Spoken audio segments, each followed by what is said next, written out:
The water did not move the way it was supposed to move. I stood on the edge of the jagged limestone bank and watched a single yellow birch leaf drift across the surface of the Blackwood stream. It did not tumble down toward the valley floor as gravity demanded. Instead, it shuddered against the current and began to slide upward toward the peak of the mountain. The water itself looked like a silver ribbon being pulled back onto a spool by an invisible hand. There was no sound of splashing. There was only a low and rhythmic thrumming that felt like a heartbeat vibrating through the soles of my heavy leather boots. I looked at the slope of the land. It was a steep incline of 30 degrees. Any liquid should have been rushing away from me with a roar of white foam. Yet the Blackwood stream climbed the rocks with a silent and predatory grace. I reached out my hand to touch the surface. The water felt cold. It was not the biting cold of mountain snow, but the artificial cold of a deep freezer. It did not wet my skin in the usual way.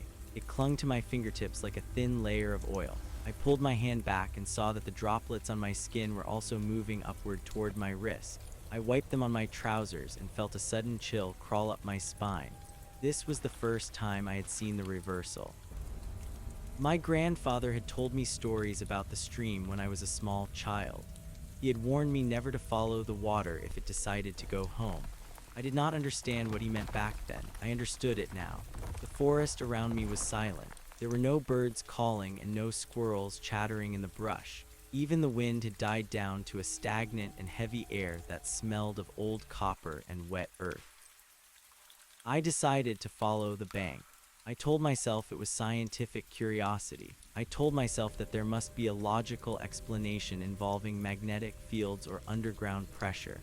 But my heart was hammering against my ribs like a trapped bird. I walked for 10 minutes. The thrumming sound grew louder with every step I took. It was a deep pulse. 1, 2, 3. It repeated in a perfect cycle. Every third pulse was slightly longer and deeper than the others. It was a rhythm that felt ancient and deliberate. I looked down at the stream again and saw something that made me stop. It was not just leaves moving uphill anymore. Small pebbles were rolling along the bottom of the creek bed. They were defying the laws of physics and tumbling toward the summit. I heard a snap of a twig behind me. I turned around fast. My breath was coming in short gasps. There was nothing there but the thick shadows of the pine trees. The trees looked different here. Their bark was twisted in a counterclockwise direction as if they were being wrung out like wet rags. I called out a hello, but my voice sounded flat. It did not echo. The forest seemed to swallow the sound before it could travel more than a few feet. I realized then that I could no longer hear the rustle of my own footsteps. The only thing that existed was the pulse of the water. I reached a clearing where the stream widened into a shallow pool. In the center of the pool, a large wooden branch was spinning. It was not spinning with the flow of the water, it was spinning against it. It moved with a mechanical precision that was deeply unsettling. I looked at my watch. The second hand was moving backward. I stared at the dial for a full minute. The time was retreating. I was standing in a place where the forward motion of the world had been rejected. I felt a wave of nausea hit me. The smell of copper was so thick now that I could taste it on the back of my tongue. I saw a shape submerged in the pool. It was pale and smooth. At first I thought it was a large stone. Then I saw the fingers. It was a hand. It was a human hand resting palm up on the sill. It did not look like it belonged to a corpse. The skin was not bloated or blue. It looked like the hand of a person who was merely hiding beneath the surface. I froze. I should have run. I should have turned back toward the trailhead and never looked at the mountain again.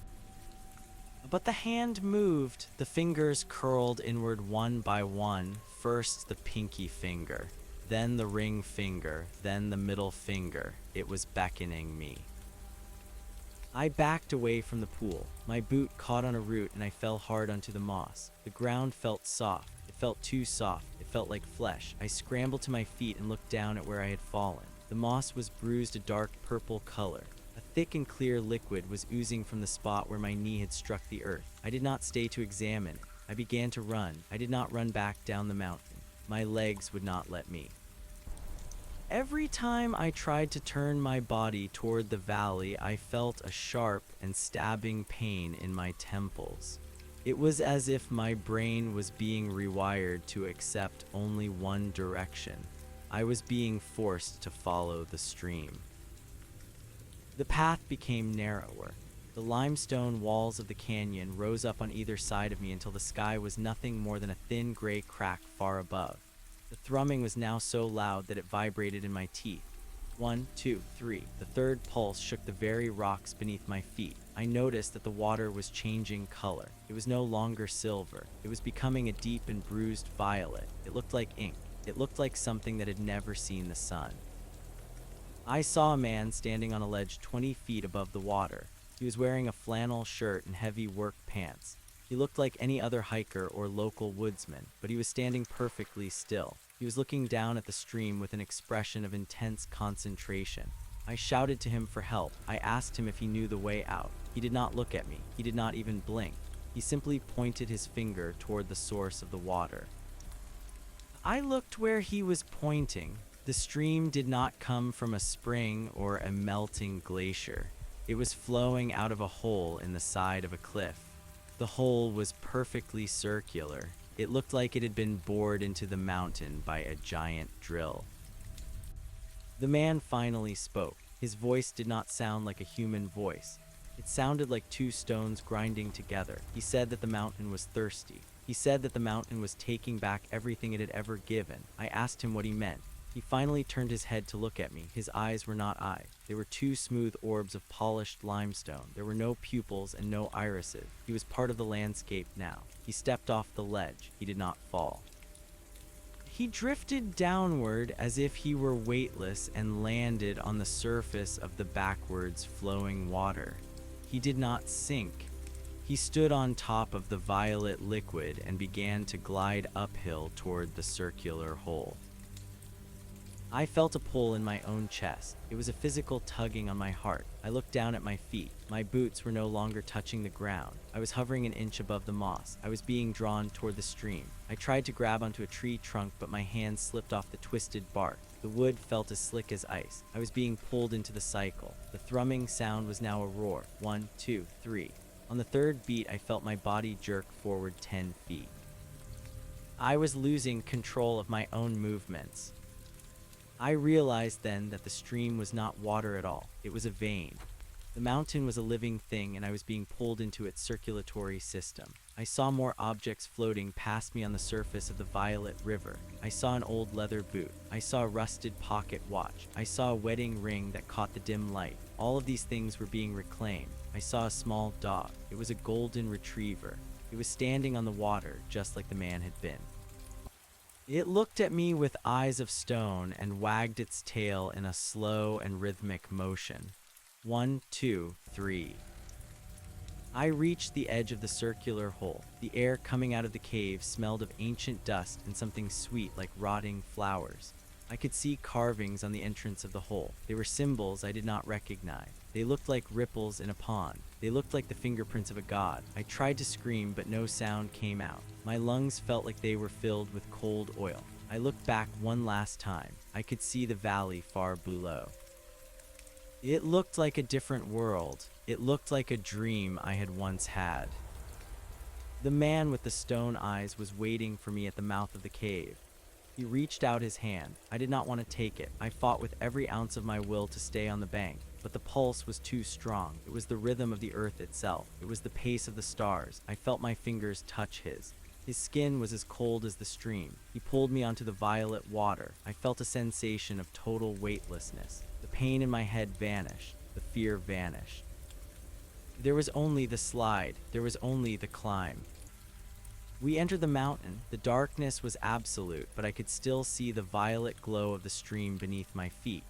The tunnel went on for miles. I could feel the weight of the rock above me. I could feel the pressure of millions of tons of stone. It should have crushed me. Instead, it felt like a blanket. It felt like I was being tucked into a bed of granite. The thrumming was the only thing that kept me conscious. 1, 2, 3. We came to a chamber that was so large I could not see the ceiling. In the center of the chamber was a heart. It was a heart made of crystal and iron. It was the size of a house. It was suspended in the air by thick, translucent cords that looked like giant nerves. The violet stream flowed directly into the bottom of the heart. Every time the heart beat, the entire mountain shuddered. This was the source of the pulse. This was the engine of the reversal. I saw hundreds of people standing around the heart. They were all silent. They all had eyes of stone. They were watching the heart beat. They were waiting for something. I joined them. I stood on the surface of the violet pool and looked up at the crystal valves opening and closing. I felt the first change in my own body. I looked at my hands. The skin was becoming gray. It was becoming hard. I tried to flex my fingers, but they moved with a heavy and stony stiffness. I heard a whisper in my mind. It was not a language I knew, but I understood the meaning. The mountain was not just taking back its own. It was preparing to move. The stream had flowed backwards because the mountain was turning around. It was waking up from a sleep that had lasted for 10 million years. I looked at the man beside me. He smiled. It was a slow and cracking movement of his stone lips. He said that we were the new blood. He said that the world above would soon feel the pulse. I felt a sudden and violent jolt. The heart in the center of the room turned a brilliant shade of crimson. The violet water began to churn. The rhythm changed. It was no longer 3 beats. It was a continuous and rising tone. I felt my feet merge with the surface of the water. I was no longer a person. I was a part of the stream. I began to flow upward into the heart itself. I was being sucked into the center of the mountain. I saw the golden retriever jump into the crimson light. I saw the man with the stone eyes follow. I did not fight anymore. I let the backwards current take me. I let the mountain have its drink. As I passed through the crystal walls of the heart, I saw the world outside through the eyes of the mountain.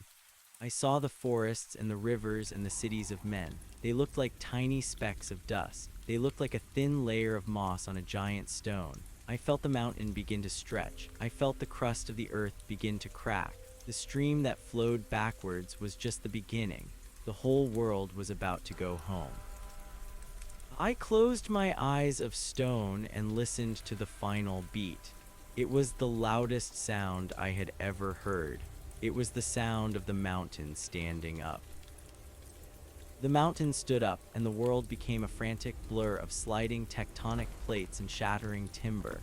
I was no longer a man with a name or a history. I was a single drop of violet fluid pulsing through the gargantuan engine of a living god. The heart of crystal and iron around me did not just beat. It screamed with the sound of grinding continents. I felt the immense pressure of the earth shifting as the creature beneath the soil shook off the sleep of epochs. The crust of the planet was nothing more than a thin layer of dry skin to this being. As it rose, I could feel the cities of men tumbling like grains of sand from the back of a waking beast. The skyscrapers and the bridges and the long ribbons of highway were being folded into the fissures of the rising stone. I looked through the eyes of the mountain and saw the sky turning from a pale blue to a bruised and electric purple. The atmosphere was being pulled down into the lungs of the earth. The very air was being reclaimed. I saw the oceans beginning to tilt. The water of the Atlantic and the Pacific did not stay in their basins. They began to flow toward the center of the land masses. They were following the same backward logic that the Blackwood Stream had followed. The salt water was climbing the beaches and rushing up the sides of the coastal ranges. It was a global reversal. Everything that had ever leaked out of the earth was being summoned home to the core. The chamber of the heart became a kaleidoscope of flashing crimson and gold. The hundreds of people with stone eyes stood in a perfect circle around the central pump. We were the guardians of the flow. We were the white blood cells of a planetary organism. I felt my thoughts beginning to merge with the thoughts of the others. There was no more individual will. There was only the collective purpose of the mountain. We were here to ensure that the transition was complete. We were here to witness the end of the surface world and the beginning of the deep age. The man who had worn the flannel shirt stood directly in front of the iron valves. His face was now a smooth mask of gray slate. He raised his arms and the violet stream rose up to meet them. He was directing the flow into the secondary chambers. He spoke again, and his voice was the sound of a landslide. He said that the sun was a thief. He said that the stars were parasites. He said that the earth had grown tired of sharing its warmth with the things that crawled upon its skin. I understood the truth of his words in my marrow. The heat of the planet was a precious thing, and it had been wasted on the cold vacuum of space for too long. The mountain was closing the doors. It was pulling the warmth back inside where it belonged. I felt a surge of energy rush through my stone limbs. I was being moved to a different part of the chamber. I was being assigned to a station. My hands found a groove in the wall that fit my fingers perfectly. I began to pull. I was not pulling on a lever or a rope. I was pulling on a vein of pure magnetic force. Every time I tugged, the mountain groaned and shifted another mile upward. I could feel the gravity of the moon tugging back at us. The moon was a dead thing, and it wanted to keep us down. But the mountain was stronger. It was fueled by the ancient fires of the mantle. It was fueled by the violet blood that had been gathered from 1,000 streams. The golden retriever ran past me. Its paws made a clicking sound on the crystal floor. It was no longer a pet. It was a scout. It was moving toward the upper vents to clear the debris of the old world. I saw it leap into a shaft of light and disappear. I wondered if I would ever see the sun again, but the thought did not bring me sadness. The sun was a distant and flickering candle. The heart of the mountain was a roaring furnace. I preferred the furnace. I preferred the weight and the dark and the absolute certainty of the stone. The thrumming sound reached a new frequency. It was a high and piercing whistle that made the crystal walls vibrate until they were translucent. I looked through the stone and saw the stars. They were moving in long and elegant arcs across the sky, or perhaps it was we who were moving. The mountain was not just standing up. It was changing the orientation of the entire planet. The poles were shifting. The equator was sliding toward the dark. I saw the ice caps of the north beginning to melt, not from the heat of the sun, but from the friction of the moving crust. The water from the melting glaciers did not run into the sea. It turned into steam and was sucked down into the circular holes that littered the landscape. I felt a sudden coldness in my chest. One of the translucent cords had snapped. The heart of the mountain faltered. The rhythm broke. 1, 2, silence. The chamber plunged into a terrifying stillness. The violet glow dimmed until it was nothing more than a faint ember. The man with the stone eyes turned toward me. His expression was one of ancient fury. He pointed at the broken cord. It was my task to fix it. I did not know how.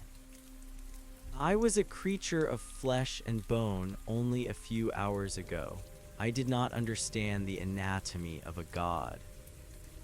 But the mountain spoke to me. It did not use words. It used a series of images and sensations. It showed me the way the iron fused with the crystal. It showed me the way the magnetic force could be knit back together with the power of a single focused thought. I stepped away from my station and walked toward the broken nerve.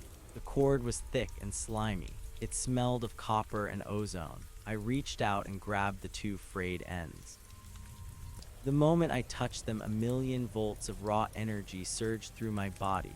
I should have been vaporized. I should have been turned into a pile of ash. But my stone skin held. My stony heart absorbed the shock. I became the bridge. I felt the violet blood rushing through my own veins and into the cord. I was no longer just a part of the stream. I was the conduit. I felt the heart of the mountain kick back into life. 1, 2, 3. The rhythm was restored. The glow returned. The mountain gave a shudder of relief that caused an earthquake on the surface 5 miles above our heads. The man with the stone eyes nodded to me. I had passed the test. I was no longer a new recruit. I was a vital organ. I stayed in that position for what felt like 100 years. Time did not exist in the same way inside the mountain. There were no days and no nights. There was only the pulse. There was only the cycle of the violet water. I watched as the other people in the chamber began to change even further. Their legs merged together into pillars of basalt. Their arms became branches of quartz. They were becoming the architecture of the heart. I felt the same change beginning in myself. My feet were already fused to the floor.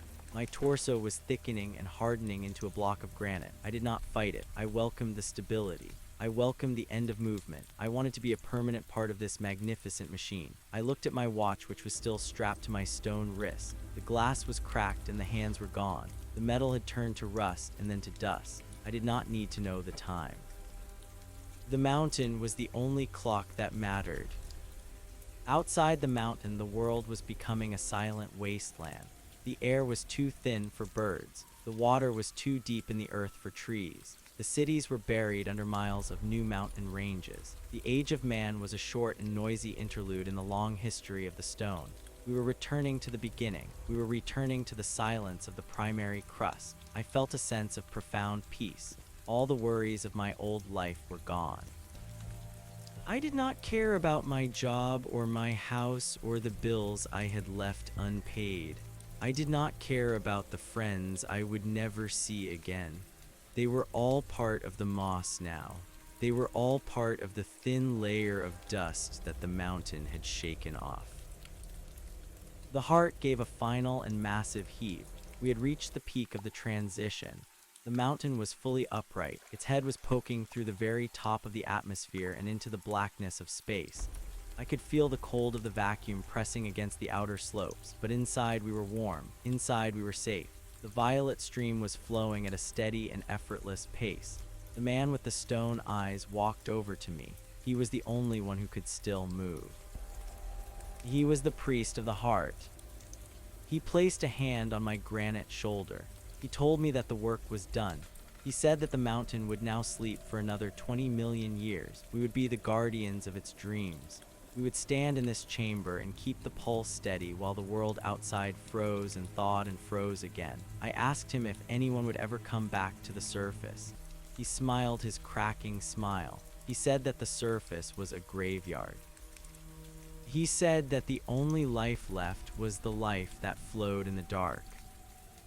I closed my stone eyes. I listened to the rhythm. 1, 2, 3. It was the only song I ever wanted to hear. I felt my mind drifting into a long and heavy slumber. I saw visions of the deep earth. I saw rivers of liquid gold and forests of giant mushrooms that glowed with a pale green light. I saw creatures made of diamond and gas that floated through the hollow spaces of the mantle. This was the real world. The world of the sun was a lie. As I fell asleep, I felt a final tug on my heart. It was a memory of the yellow birch leaf. I remembered the way it had shuddered against the current. I remembered the way it had looked like a tiny golden boat on a silver sea. I realized then that the leaf had been a messenger. It had been a sign that the reversal had begun. I was grateful to that leaf. It had led me home. It had led me to the place where I belonged. The darkness in the chamber became soft and velvety. The violet glow was a comforting nightlight. I felt the mountain settle into its new position. It was a giant among the stars. It was a king of the stone. I was a cell in its body. I was a spark in its mind. I was the mountain and the mountain was me. The pulse continued. 1, 2, 3. The third beat was the deepest of all. It was the sound of a world at rest. It was the sound of the end. It was the sound of the beginning. I was happy. I was stone. I was home. The silence within the chamber of the heart was not a lack of sound, but a presence of weight. It was the heavy and suffocating silence of a grave that spanned the entire circumference of the planet. I felt the final traces of my humanity evaporating like mist off a cooling stone. My memories of the surface were becoming grainy and distorted, as if they belonged to a television screen losing its signal. I could no longer remember the smell of rain on hot asphalt or the taste of a crisp apple. Those things were part of the thin and fragile world of the sun. They were part of the layer of moss that the mountain had shaken into the void. I was now a creature of the deep, and my only reality was the pulse. 1, 2, 3. The rhythm was the blood in my veins and the breath in my lungs. It was the only clock that mattered in a place where time had been crushed into a single and eternal moment of granite. I watched through the collective mind of the mountain as the atmosphere of the earth began to settle into a new and frozen configuration. The oxygen and nitrogen were being pulled into the deep vents and stored in massive underground bladders. The surface was becoming a vacuum of absolute cold. I saw the moon hanging in the sky like a pale and useless eye. It no longer had any tides to pull. The oceans were gone. They were now sitting in the great abyssal plains at the center of the earth. They were being filtered through layers of charcoal and diamond to be purified for the next great cycle of life. The mountain was a perfect machine. It did not waste a single drop of water or a single molecule of air. Everything was being pulled back to the source. Everything was being prepared for the long sleep. The man who had been my guide was now standing at the very center of the heart. He was no longer a man in any sense that a human would understand. He was a pillar of translucent obsidian that pulsed with a soft and rhythmic light. He was the conductor of the planetary orchestra. He looked at me with his eyes of stone, and I felt a final message pass between us. He told me that the era of the surface was a mistake. It was a brief and chaotic fever that the earth had suffered.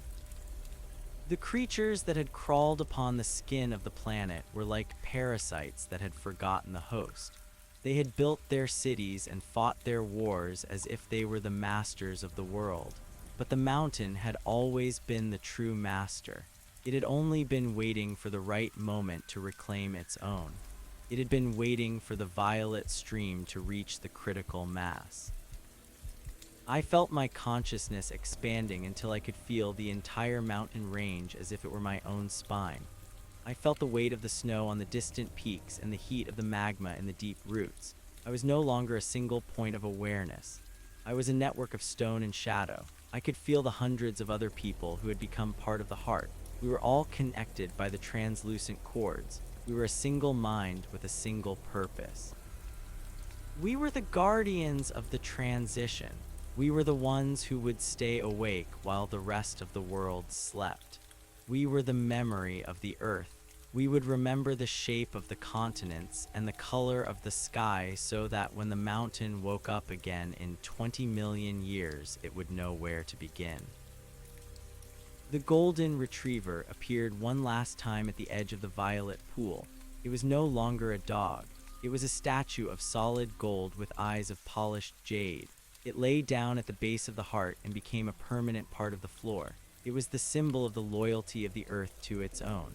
It was the scout that had returned from the wilderness. I felt a sense of profound satisfaction as I watched the animal merge with the stone.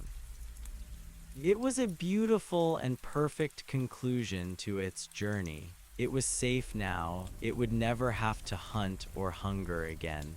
It was a part of the eternal stillness.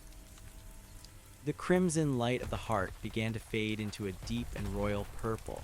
The energy of the transition was being stored in the crystal valves. The movement of the mountain had ceased. We were now standing tall and proud in the center of a dead and silent world. The stars above us were bright and cold. They were the only things left in the universe that were not part of the stone. I looked at them and felt a flicker of curiosity. I wondered if there were other mountains on other planets that were waking up at the same time. I wondered if the entire universe was a series of giants that were beginning to stretch and turn in their sleep. But the thought was too big for my stone mind to hold. I let it go. I returned my focus to the pulse. 1, 2, 3. I felt the first layer of the long sleep beginning to settle over me. It was not like the sleep of a human. It was not a loss of consciousness. It was a deepening of it. It was a state of being where every second lasted for 1,000 years. I could feel the slow and majestic movement of the tectonic plates as they locked into their new positions. I could feel the cooling of the crust as the internal heat was pulled back into the mantle. I was becoming a witness to the slow and beautiful death of the surface world. I saw the ruins of the cities being ground into dust by the shifting rock. I saw the forests being turned into coal in the blink of an eye.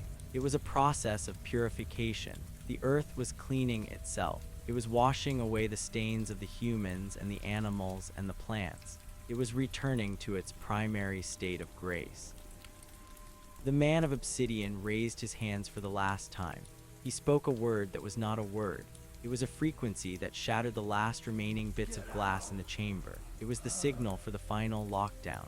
The great circular holes at the mouth of the cave began to close. The thick slabs of granite slid into place with a sound like thunder. The mountain was now a sealed vessel. We were inside the womb of the planet. There was no more light from the outside. There was only the violet glow of the stream and the crimson beat of the heart. We were the only living things left in a world of stone. I felt my heart sink perfectly with the heart of the mountain. There was no longer any difference between the two. The rhythm was absolute. I was no longer afraid of the dark or the weight or the silence. I was the dark and the weight and the silence. I was the foundation of the world. I was the rock upon which everything else had been built. I felt a sense of power that was beyond anything I had ever imagined. I was part of a being that could move mountains and swallow oceans. I was part of a being that could wait for millions of years without blinking. I was part of the earth itself. The pulse slowed down. It was no longer a frantic beat. It was a long and resonant thrum that vibrated through every atom of my stone body.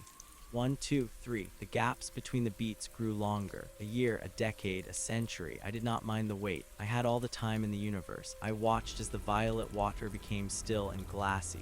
The stream had done its work. The reversal was complete. Everything that had been taken was now returned. The debt was paid. The world was whole again. In the deep silence of the chamber, I began to dream. I dreamed of the next awakening. I saw a world that was different from the one I had known.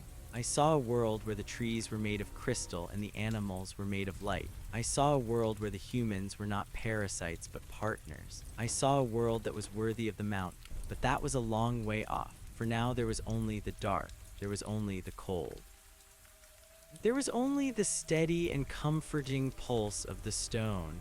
I leaned back into the wall of the chamber and let the granite embrace me. I was a drop of blood in the heart of a god. I was a spark in the mind of the mountain. I was home. The years began to pass like shadows on a wall. I felt the seasons changing on the surface far above, but they did not matter to me. The ice ages came and went. The glaciers advanced and retreated. The sun grew hotter and then cooler. I felt it all as a faint vibration in the outer skin of the mountain. Inside the chamber, nothing changed. The man of obsidian stood as still as a statue. The hundreds of stone guardians remained at their stations. We were the anchors of the world. We held the earth steady as it drifted through the void. We were the silent watchers of the deep. I thought about the old leather boot I had seen in the stream. I thought about the rusted pocket watch and the wedding ring. They were gone now. They were part of the sediment at the bottom of the violet pool. They were the last relics of a forgotten civilization. They were the toys of a child who had grown up and moved away. I did not miss them. I did not miss the world of things. I only cared about the world of being. I only cared about the pulse. The rhythm of the heart was the only music I needed. It was a song that had no beginning and no end. It was the song of the earth itself. I felt the vibration of it in my toes and in my fingers and in my heavy stone head. It was a song of strength and of peace. It was a song of the long dark and the deep cold. I sang along with it in the silence of my mind. 1, 2, 3. The third beat was always the best. It was the beat that carried the weight of the world. It was the beat that made the mountain shudder with joy. I felt a sudden ripple in the violet water. It was a small and delicate movement. I looked down and saw a single golden hair floating on the surface. It was a hair from the golden retriever. It was a reminder of the life that had once been. It was a sign that even in the heart of the stone there was a memory of the sun. I watched the hair as it drifted toward the center of the heart. I watched as it was sucked into the crystal valves. It was a tiny offering to the god of the mountain. It was a gift from the world above. The heart of the mountain accepted the gift. The crimson light flared for a brief second and then returned to its steady purple glow. The rhythm did not break. The pulse continued. I felt a sense of completion. The last piece of the old world had been reclaimed. The cycle was truly finished. There was nothing left to do but sleep. There was nothing left to do but wait for the next great turning of the wheel. I closed my stone eyes and let the darkness take me. I was not afraid of the end because there was no end. There was only the reversal. There was only the return to the source. I was a part of the mountain, and the mountain was a part of the earth, and the earth was a part of the stars. We were all one, and we were all stone. I listened to the final beat of the century, and I smiled with my cracking stone lips. 1, 2, 3, I was home. I was finally home. The mountain continued its long and silent journey through the blackness of space. It was a giant of stone and ice carrying a cargo of souls in its crystal heart. It was a monument to the power of the earth and the insignificance of man. It was a king of the void, and inside in the warm and violet light of the chamber I stood and watched the heart beat. I was the guardian, I was the witness, I was the stone. The pulse was my heartbeat, the mountain was my body. The earth was my soul, and the long sleep was my reward. I drifted into the deep and heavy slumber of the primary crust. I was at peace. I was at rest. I was the mountain. The time of the humans was over. The time of the stone had begun. And in the center of the world, the heart of crystal and iron beat on and on and on. 1, 2, 3, 1, 2, 3, 1, 2, 3. The sound was the only thing left in the universe. It was the sound of a god breathing. It was the sound of the earth dreaming. It was the sound of the end of the world, and it was the most beautiful thing I had ever heard. I let the sound wash over me and pull me down into the deep and velvet dark. I was no longer a person. I was a pulse. I was a beat. I was a stone. I was the mountain, and the mountain was everything. The weight of the eons settled upon my shoulders like a cloak of solid lead. I did not struggle against the pressure because I was no longer a creature of flesh and bone that could be crushed. I was the foundation. I was the density. Every grain of my being was now aligned with the magnetic pull of the core of the planet. I felt the slow and majestic rotation of the earth as it spun through the freezing void of the cosmos. To a human, the world would have seemed to move at a terrifying speed, but to me it was a leisurely and rhythmic dance. I could feel the invisible threads of gravity connecting us to the sun and the moon and the distant stars. We were all part of a single and immense machine that operated on a scale of time that surpassed the birth and death of entire species. The man of obsidian remained at the center of the heart. He did not speak and he did not move, but I could feel his thoughts radiating through the violet stream.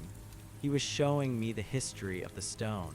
He showed me the time before the first spark of life had appeared in the oceans.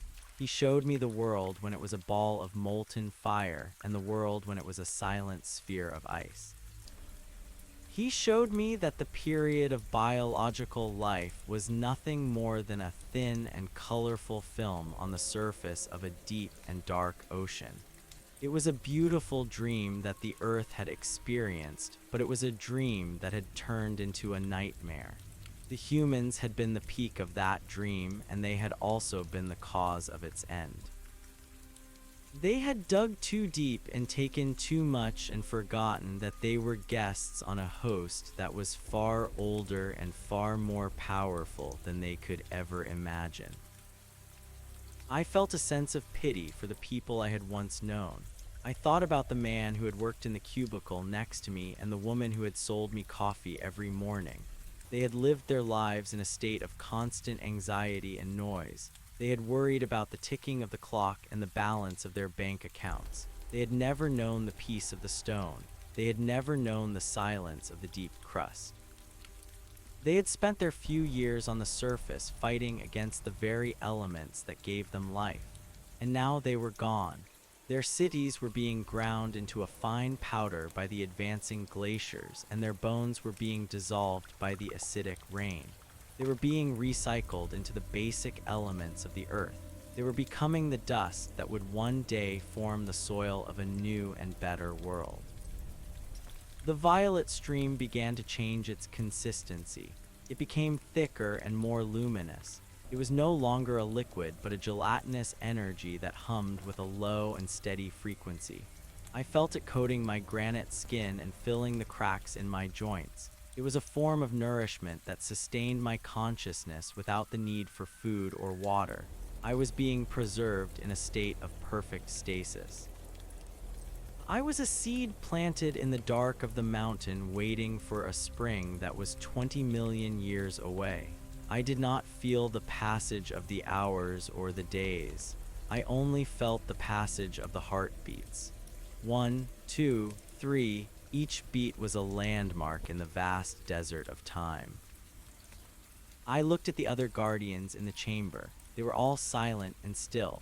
Some of them had been there for centuries, and some had arrived with me. We were a diverse group of souls who had all heard the call of the mountain. There were old men who had been seekers of truth and young women who had been tired of the chaos of the surface.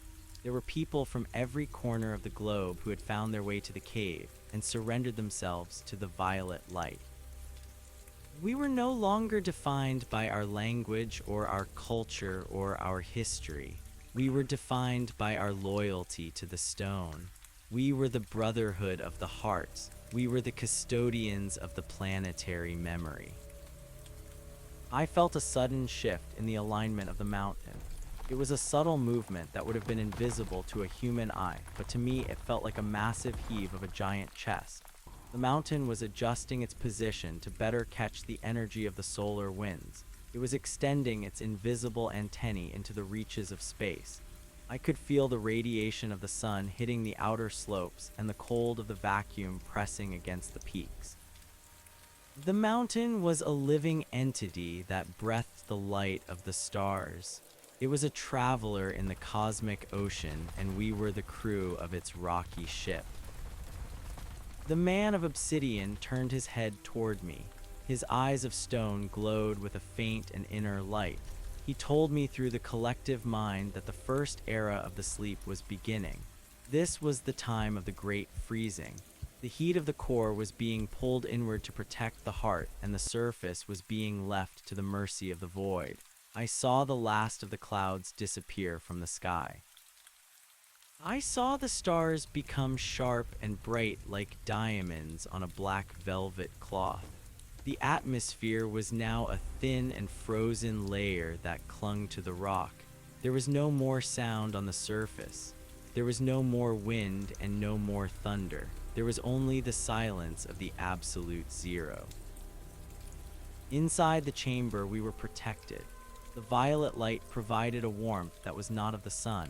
It was a warmth of the spirit and the earth. I felt a sense of immense gratitude that I had been chosen to be here. I could have been one of the billions who had perished in the cold. I could have been a frozen statue on a dead street. Instead, I was a living part of the heart.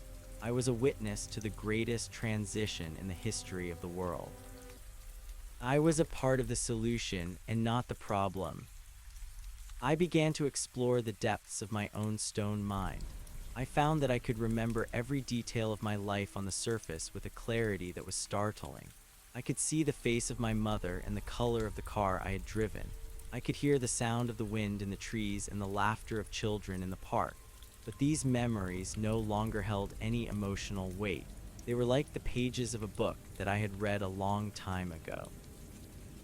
I could appreciate the beauty of the story, but I no longer felt the need to be a character in it. I was now the reader. I was the observer. I was the one who remembered so that the mountain would not forget. The gold statue of the dog at the base of the heart seemed to glow with a soft and comforting light. It was a reminder that even the simplest of creatures had a place in the order of the stone. The dog had not understood the science of the reversal or the philosophy of the transition. It had only known that it belonged with its master. It had followed the scent of the earth and the pull of the heart. Its loyalty had been rewarded with eternal peace. I felt a bond with the animal. We were both travelers who had found our way home. The second era of the sleep began with a slow and steady vibration in the roots of the mountain. This was the time of the tectonic realignment. The continents were being pulled together into a single and massive landmass. I felt the grinding of the plates as they slid over the mantle. I felt the birth of new mountain ranges and the disappearance of old oceans. The map of the world was being redrawn by the hand of the earth. It was a slow and violent process that lasted for millions of years. I watched it all from the safety of the chamber. I saw the earth becoming a solid and unified whole. There would be no more divisions and no more borders. There would only be the stone. The pulse of the heart changed its rhythm to match the movement of the plates. It became a deep and resonant boom that shook the very foundations of the chamber. 1, 2, 3. The sound was so powerful that it seemed to vibrate in the very atoms of my being. I felt myself becoming more dense and more solid with every beat. I was being forged in the furnace of the mountain. I was being tempered by the pressure and the heat. I was becoming a diamond of consciousness. The man of obsidian began to chant a song that had no words. It was a melody of pure frequency that echoed through the violet stream. The song was a map of the new world. It was a blueprint for the life that would one day return to the surface. I heard the music of the crystal trees and the hum of the light creatures. I saw the vision of a world where the spirit and the stone were one. It was a vision of a paradise that was being prepared in the dark. It was the dream of the mountain, and we were the guardians of that dream. I felt a sense of profound joy as I listened to the song. I realized that the end of the world was not a tragedy but a necessity. The old world had to die so that the new world could be born. The corruption and the greed and the noise had to be washed away so that the purity of the stone could remain. We were the bridge between the two worlds. We were the ones who carried the spark across the abyss of time. We were the memory of the past and the promise of the future. The third era of the sleep was the time of the great stillness. The tectonic movements had ceased and the continents were locked into their new positions. The earth was now a silent and frozen monolith drifting through the stars. This was the longest part of the journey. It was a period of 10 million years where nothing changed and nothing moved. I felt the weight of the silence pressing against me. It was a silence that was so deep it felt like a physical presence. It was the silence of the womb. It was the silence of the grave. It was the silence of God. I did not find the silence frightening. I found it beautiful. It was a state of being where all the noise of the universe had been filtered out. There was only the pulse. 1, 2, 3. The rhythm was the only reality. I spent the eons in a state of deep meditation. I explored the furthest reaches of my mind and the deepest roots of the mountain. I saw the connections between all things. I saw the way that the stars were connected to the stones and the way that the light was connected to the dark. I saw that there was no such thing as death, only transformation. I thought about the yellow birch leaf that had started it all. I saw it now as a symbol of the fragility of the surface life. It had been a small and golden thing that had been tossed about by the wind and the water. It had been a sign of the changing seasons and the passing of time. But in the heart of the mountain there were no seasons and there was no time. There was only the eternal now. The leaf had done its job. It had led me to the place where I could become eternal. I was no longer a leaf. I was the tree. I was the mountain. The man of obsidian began to glow with a brilliance that was almost blinding. He was the beacon that guided the mountain through the darkest parts of the void. He was the one who kept the heart beating when the cold threatened to extinguish the spark. I looked at him and felt a sense of awe. He had been the priest of the heart for more than 20 million years. He had seen the rise and fall of countless civilizations. He was the witness of the universe. And now I was standing by his side. I was his brother in the stone. The fourth era of the sleep began with a faint and distant warmth. It was the first sign that the mountain was beginning to turn back toward the sun. The long journey through the void was coming to an end. I felt the outer slopes of the mountain beginning to thaw. I felt the frozen atmosphere beginning to expand and move. The glaciers began to retreat and the oceans began to flow. The earth was waking up. I felt a sense of excitement and trepidation. The transition was entering its final phase. The mountain was preparing to release its cargo of souls and return to its position as the king of the stone. I wondered what the new world would look like. I wondered if I would be a part of it or if I would remain in the chamber as a guardian of the next cycle. I looked at the man of obsidian and he smiled his cracking smile. He told me that my work was not yet done. He said that I would be the one to lead the first of the new creatures to the surface. I would be the bridge between the dark and the light. The violet stream began to move with a renewed energy. It was flowing toward the great circular doors at the mouth of the cave. I felt the pressure building behind the granite slabs. The heart was beating with a faster and more urgent rhythm.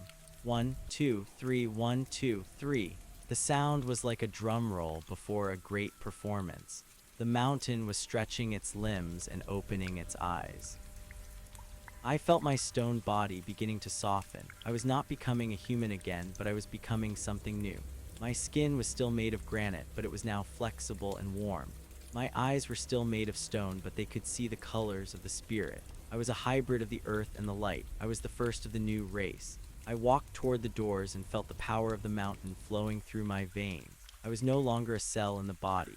I was the hand. The doors began to slide open with a sound that shook the entire mountain range. A beam of pure and golden light shot into the chamber. It was the light of a new sun. It was the light of a new day. I stepped forward into the light and felt the warmth of the air on my face. I looked out over the world and saw a landscape of crystal and emerald. I saw the rivers of liquid silver and the forests of glowing light. I saw the beauty that had been promised in the dream. I turned back to the chamber and saw the man of obsidian standing in the violet glow. He nodded to me and I knew that it was time. I reached down and picked up the golden statue of the dog. It felt warm and living in my hands. I carried it out into the new world and placed it on the fresh and vibrant soil. The dog blinked its jade eyes and stood up. It looked at me with a wagging tail and a happy bark. It was home.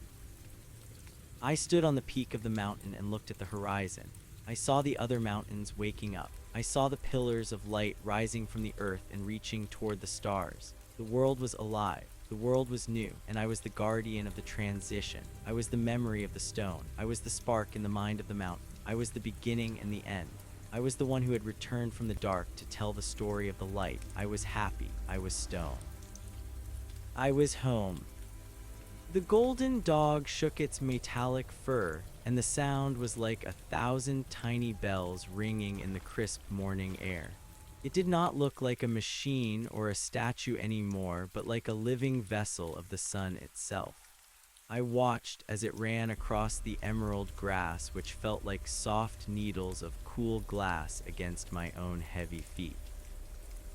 The sky above was not the pale blue of the old world, but a deep and swirling indigo that held the faint shimmer of the nebula even in the presence of the sun. The sun was a massive and steady eye of white fire that did not burn the skin, but seemed to vibrate through the very marrow of my bones. I took my first step away from the mouth of the cave, and the ground beneath me groaned in a welcoming tone. I was a mountain walking upon the earth, and every movement I made was a testament to the strength of the stone. The air tasted of ozone and crushed mint. It was a clean and sharp flavor that stripped away the last lingering shadows of the old human memories. I could see for hundreds of miles because the atmosphere was devoid of the haze and the smoke that had once choked the horizon. I saw the great spires of the other mountains rising up like frozen waves of basalt and quartz. Each one had a crown of violet light that pulsed in a slow and synchronized rhythm with the heart of the planet. We were the pillars of the new world, and we were finally standing tall. I looked down at my hands and saw that the granite had settled into a pattern of intricate geometric lines. I was a map of the history I had witnessed. I was a walking library of the deep time. I began to descend the slope of the mountain. With every stride, I felt the energy of the earth rising up through the soles of my feet to meet the energy of the sun descending from above. I was the conductor for these two great forces. I saw the first of the new plants emerging from the silver soil. They were not made of cellulose and chlorophyll, but of translucent fibers that captured the light and turned it into a low and steady hum. They did not need to compete for space or water because they were fed by the very vibrations of the stone. I reached out and touched the leaf of a crystal fern, and it sang a note of pure C sharp that resonated in my chest. Everything was music, everything was math, everything was exactly as it was meant to be. As I reached the valley floor, I saw the ruins of a city that had once been a hive of human activity. It was now nothing more than a series of gentle mounds covered in the glowing moss of the new era. The iron had returned to the earth, and the plastic had been broken down into its fundamental carbon. There was no trace of the vanity or the cruelty that had once defined that place. It was a graveyard that had been turned into a garden. I walked through the center of what had once been a busy intersection, and I felt a brief flash of the old anxiety. I remembered the sound of horns and the smell of exhaust and the sight of people rushing toward goals that they would never reach. I let the memory pass through me like a ghost. I did not hold on to it. I did not need it. The silence of the valley was much louder than the noise of the past. The dog ran back to me and circled my legs with a playful bark. It had found a stream of liquid mercury that flowed between two ridges of obsidian. The dog drank from the stream, and its golden skin glowed even brighter. I knelt down and dipped my hand into the heavy and cool liquid. It felt like silk against my granite fingers. I realized that the laws of physics had shifted during the long sleep. The world was no longer a place of struggle and decay. It was a place of equilibrium and light. The mercury did not poison the dog, and the stone did not break. We were all made of the same eternal substance. We were all children of the heart. I heard a voice in my mind that was not my own, and yet it was familiar. It was the voice of the man of obsidian speaking from the depths of the mountain. He told me to look toward the east, where the great ocean had once been. I turned my head and saw a wall of white light rising from the horizon. It was the arrival of the others. The guardians of the different sectors were waking up and stepping out into the day. I saw a figure made of translucent amber walking across the salt flats. I saw a being of polished silver emerging from the sea. We were the Brotherhood of the Heart, and we were gathering for the first assembly of the new age. I felt a surge of purpose that was stronger than anything I had felt as a human. My old life had been a series of small and disconnected events, but my new life was a part of a grand and cosmic design. I was the shepherd of the new biology. I was the teacher of the stone. I walked toward the east, and the dog followed at my side. We crossed the valley and climbed the ridge and descended into the plains of light.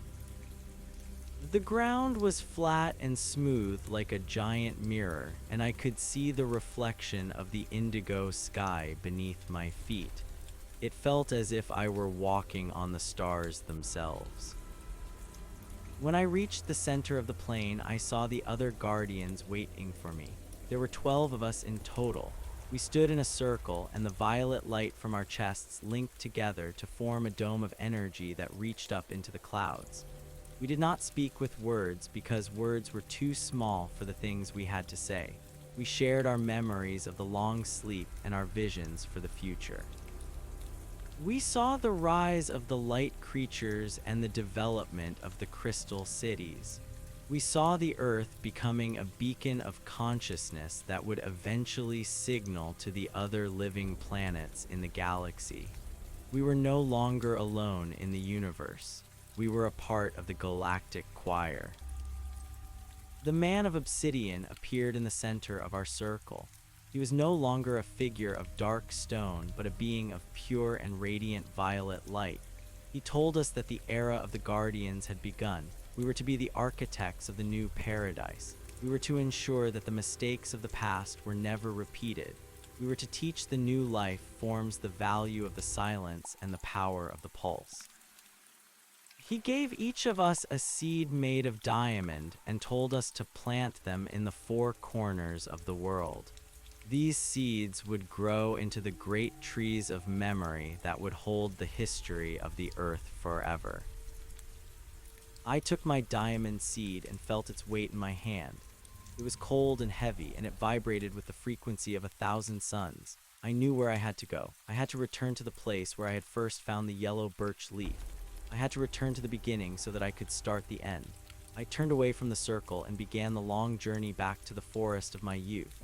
The dog stayed with the other guardians for a moment, and then it turned and ran after me. It knew that our work was just beginning. The journey took many years, but I did not feel the passage of time. I watched the seasons change in a way that was beautiful and harmonious.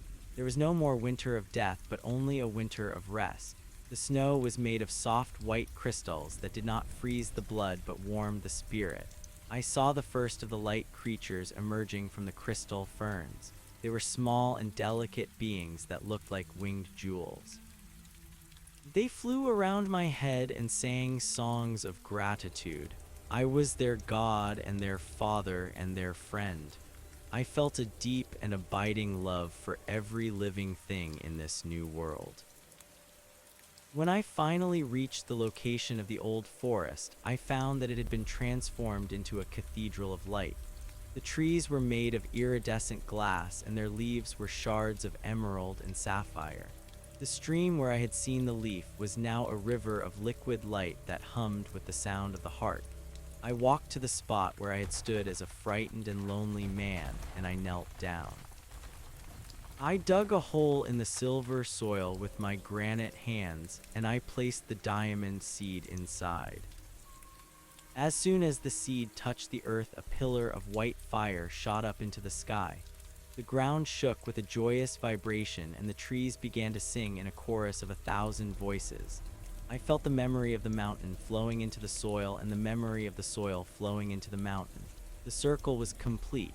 The past and the future were one. I sat down by the river of light and watched as the great tree of memory began to grow. Its branches reached up toward the indigo sky, and its roots reached down toward the heart of the planet. It was the bridge between the earth and the stars. The dog lay down at my feet and closed its jade eyes. It was tired after the long journey, and it was ready for a new kind of sleep. I placed my hand on its golden head and felt the steady beat of its heart. We had done what we were sent to do. We had carried the spark across the darkness, and we had delivered it to the dawn. I looked up at the sun and felt the warmth of the white fire on my face. I was no longer a person. I was no longer a stone. I was the light. I was the song. I was the memory, and the world was beautiful. I stayed by the tree for 100 years and watched as the new civilization began to take shape.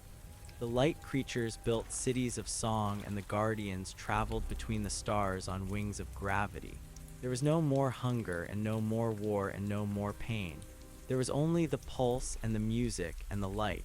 I saw the man of obsidian one last time before he ascended into the heart of the sun. He looked at me with eyes that held the wisdom of the entire universe, and he told me that I had done well.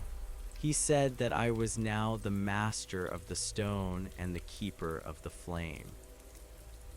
I accepted the responsibility with a humble heart. I knew that my journey was not over, but was only entering a new phase.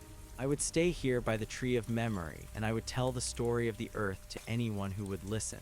I would tell them about the yellow birch leaf and the violet stream and the man of obsidian. I would tell them about the long sleep and the great freezing and the tectonic realignment. I would tell them that the end of the world was only the beginning of a better one. I would tell them that they were loved and that they were eternal. The dog woke up and looked at me with a wagging tail. It was time to go. There were more seeds to plant and more worlds to build. We stood up and walked away from the tree of memory and toward the horizon of the new day. The sun was high in the indigo sky, and the air was filled with the scent of ozone and crushed mint. The heart of crystal and iron beat on and on and on. 1, 2, 3. It was the sound of a god breathing. It was the sound of the earth dreaming. It was the sound of the beginning of the world, and it was the most beautiful thing I had ever heard. I walked into the light, and I did not look back. I was home. I was stone. I was happy.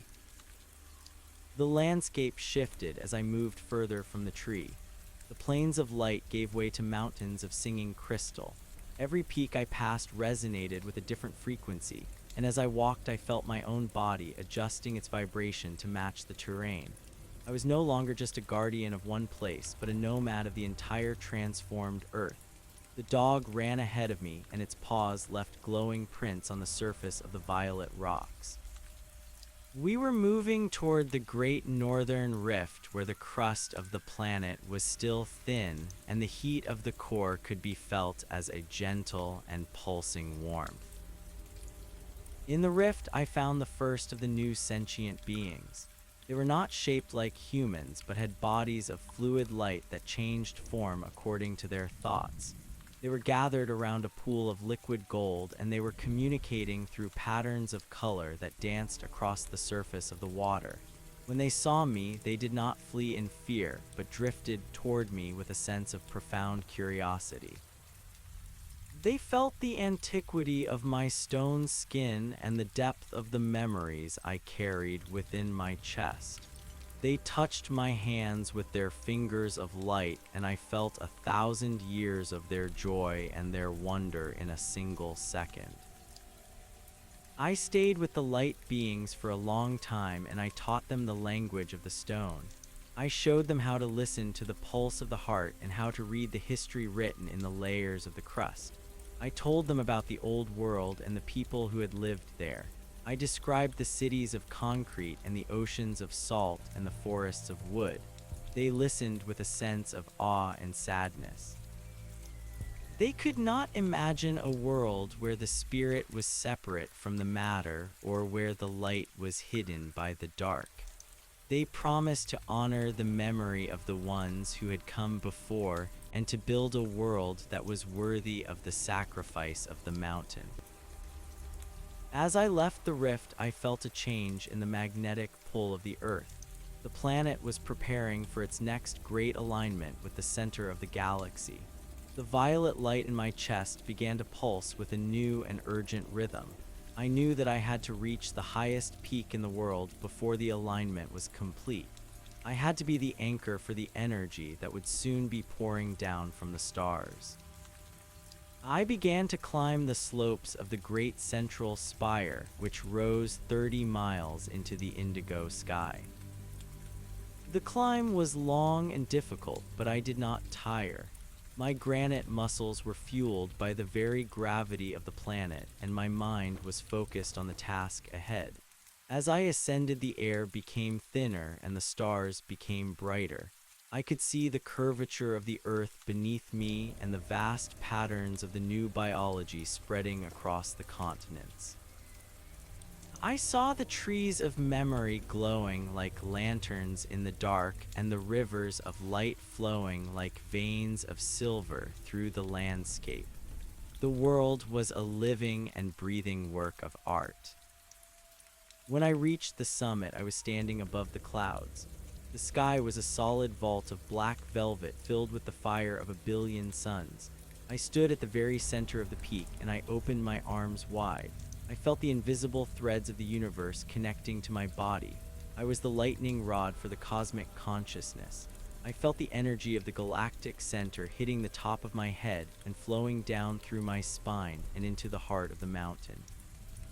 I was the bridge between the heaven and the earth.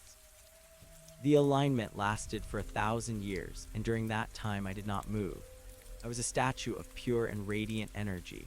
I saw the birth of new stars and the death of old galaxies. I saw the flow of time as a single and continuous river that had no beginning and no end. I saw that every stone and every leaf and every soul was a part of a divine and infinite geometry. I was no longer an individual, but a part of the whole. I was the mountain, and the mountain was the universe. When the alignment was over, I felt a sense of peace that was beyond all understanding. The Earth had been fully integrated into the cosmic network.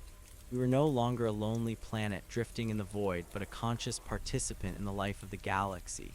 I descended from the peak and returned to the valleys below. The dog was waiting for me at the base of the mountain, and it greeted me with a bark that echoed through the crystal canyons. We were ready for the next era. We were ready for whatever the heart had in store for us. I looked at my reflection in a pool of liquid silver, and I saw that I had changed once again. My skin was now made of a substance that was harder than diamond and clearer than glass. I could see the violet flame of my spirit burning brightly within my chest. I was the final form of the transition. I was the eternal guardian. I walked out into the world, and I felt the love of the earth rising up to meet me. I was the storyteller. I was the witness. I was the stone. And the story would never end. The transition of the world continued to unfold with a silent and majestic precision. I left the base of the great central spire and began a journey toward the shifting edges of the continents, where the new oceans met the singing cliffs. The dog ran with a renewed vigor, as if its golden limbs were fueled by the very light that now permeated the crust of the planet. We passed through forests of towering glass pipes that whistled in the wind, and we crossed deserts of crushed rubies that felt like warm embers beneath my feet. I did not need to eat or sleep because the energy of the earth was a constant stream of nourishment that flowed through the geometric lines of my skin. I was a vessel for the infinite, and I felt the weight of the diamond seed that still vibrated within the memory of my palms, even though it had been planted long ago. As we reached the coast, I saw that the water was no longer a chaotic expanse of salt and storm. The ocean had become a vast and structured liquid crystal that moved in perfect synchronization with the phases of the two moons that now orbited the Earth. I stood on a ledge of white marble and watched as the waves rose in geometric pyramids before collapsing into a foam of liquid silver. There were beings in the water that had the shapes of ancient whales, but their bodies were made of translucent sapphire, and their songs were so powerful that they caused the very air to shimmer with gold. They were the keepers of the deep, and they recognized me as the brother of the mountain. They breached the surface and sprayed plumes of iridescent mist into the sky, and I felt their greeting as a warm pressure against my mind. I sat on the marble ledge for 10 years and listened to the history of the sea. The sapphire beings told me about the pressure of the trenches and the secrets of the thermal vents, where the first sparks of the new biology had been ignited during the long sleep. They told me that the memory of the old humans was still buried in the silt of the ocean floor, but it was being transformed into a new kind of energy that would eventually power the floating cities of the next era. I realized that nothing was ever truly lost in this universe. The cruelty and the vanity of the past had been the fuel for the beauty and the wisdom of the present. The fire had burned away the dross and left behind only the essence of the spirit. I felt a profound sense of forgiveness for the species I had once been a part of. We had been children playing with matches in a house made of dry grass, but we had survived the fire and emerged as something eternal. The dog nudged my hand with its cold nose and pointed toward the north, where a crown of green light was dancing on the horizon. It was the signal for the second assembly of the Guardians. I stood up and began the long walk across the frozen plains of the Arctic Circle. The ice was not cold in the way I remembered it. It was a solid form of peace that resonated with the frequency of deep indigo. I saw the silver foxes that lived in the snow, and they had tails made of starlight that left trails of glitter in the air. They followed us for many miles, and their yips sounded like the tinkling of bells. Everything in this world was connected by a web of invisible light, and I could feel the heartbeat of a single blade of grass as clearly as I could feel the pulse of the sun. When we reached the North Pole, I found that the other 11 Guardians were already there. They had changed just as I had changed. The Guardian of Amber was now a pillar of liquid sunlight, and the Guardian of Silver was a shimmering cloud of metallic vapor. We stood in a circle around the magnetic axis of the planet, and we watched as a beam of pure violet light shot up from the center of the Earth and pierced the veil of the atmosphere. This was the bridge that would allow the first of the travelers from the other star systems to descend to the surface. We were the welcoming committee for the galactic community. We were the ambassadors of the new Earth. A ship made of solid thought descended from the sky.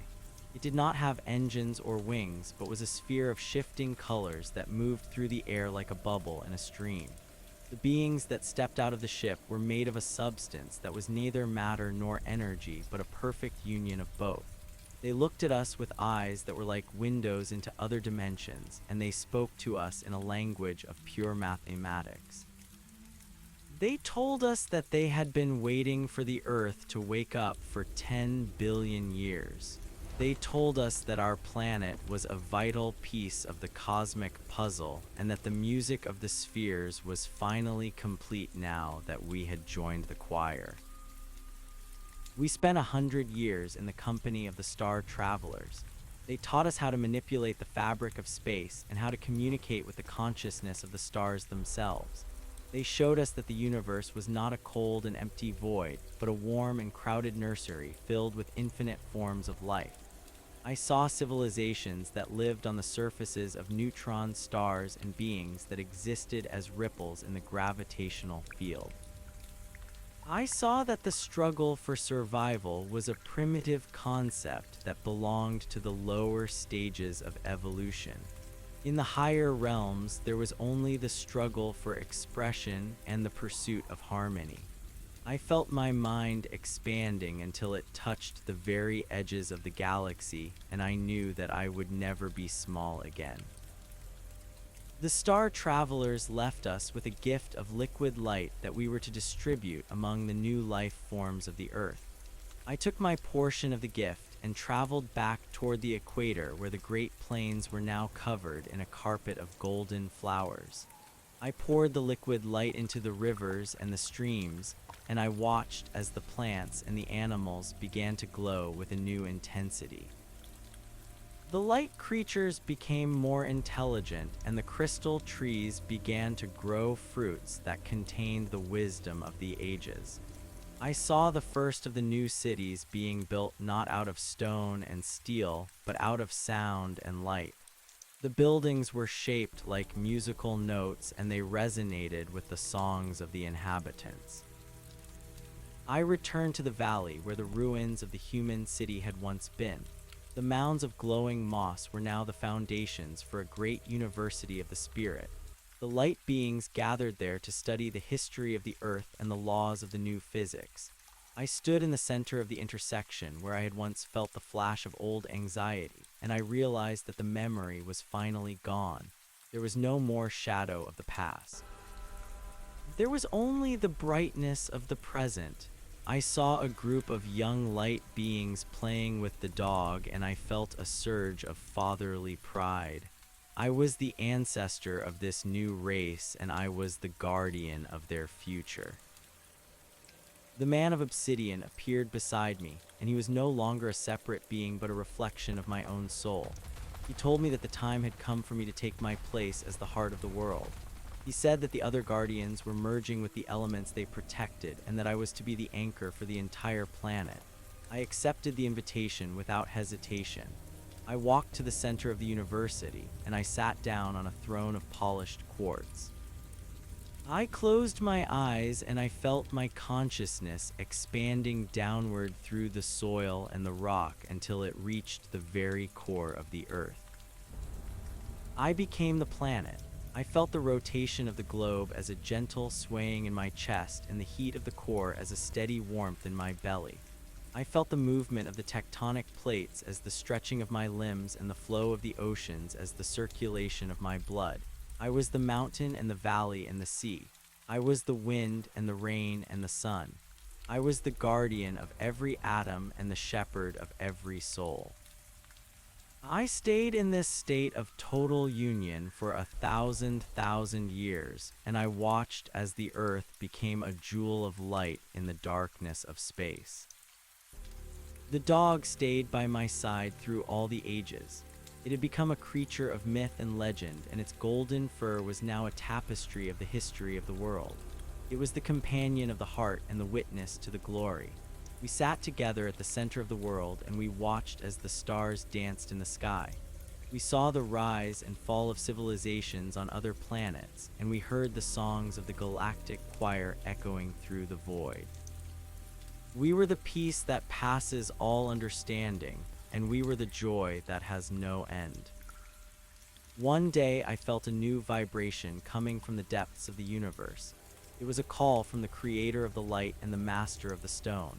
It was an invitation to join the council of the elder planets and to help shape the destiny of the entire galaxy. I knew that my time as a physical guardian was coming to an end. I was ready to transcend the form of stone and to become a being of pure spirit.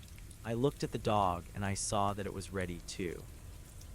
Its jade eyes were filled with the light of 1,000,000,000,000 suns, and its tail wagged with the rhythm of the cosmic pulse.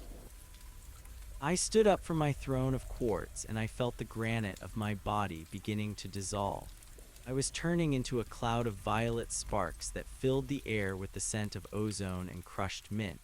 I saw the light beings gathered around me and I felt their love and their gratitude flowing into my heart. I told them that I would always be with them and that the memory of the stone would never fade. I told them to look for me in the glow of the sunset and the whisper of the wind.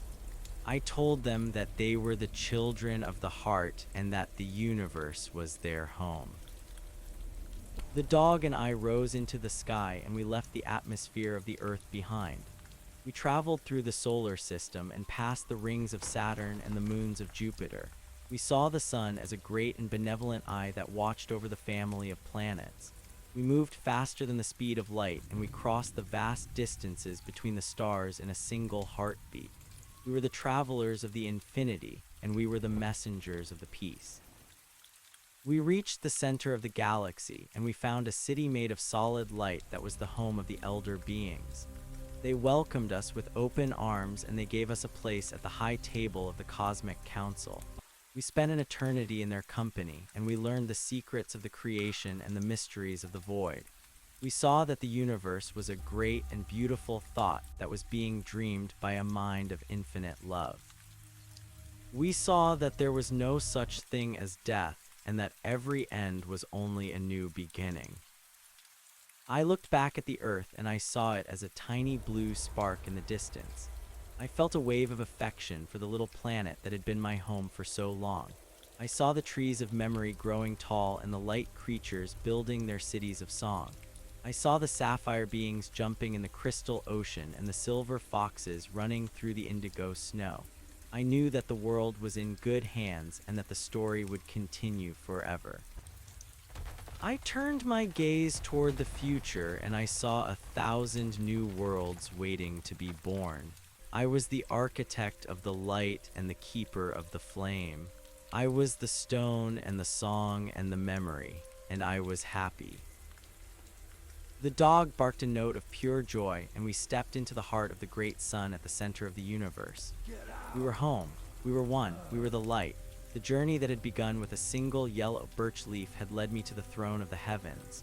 I understood now that every moment of my life had been a step toward this destination. The fear and the loneliness and the pain had been the tools that shaped me into a being capable of holding the light.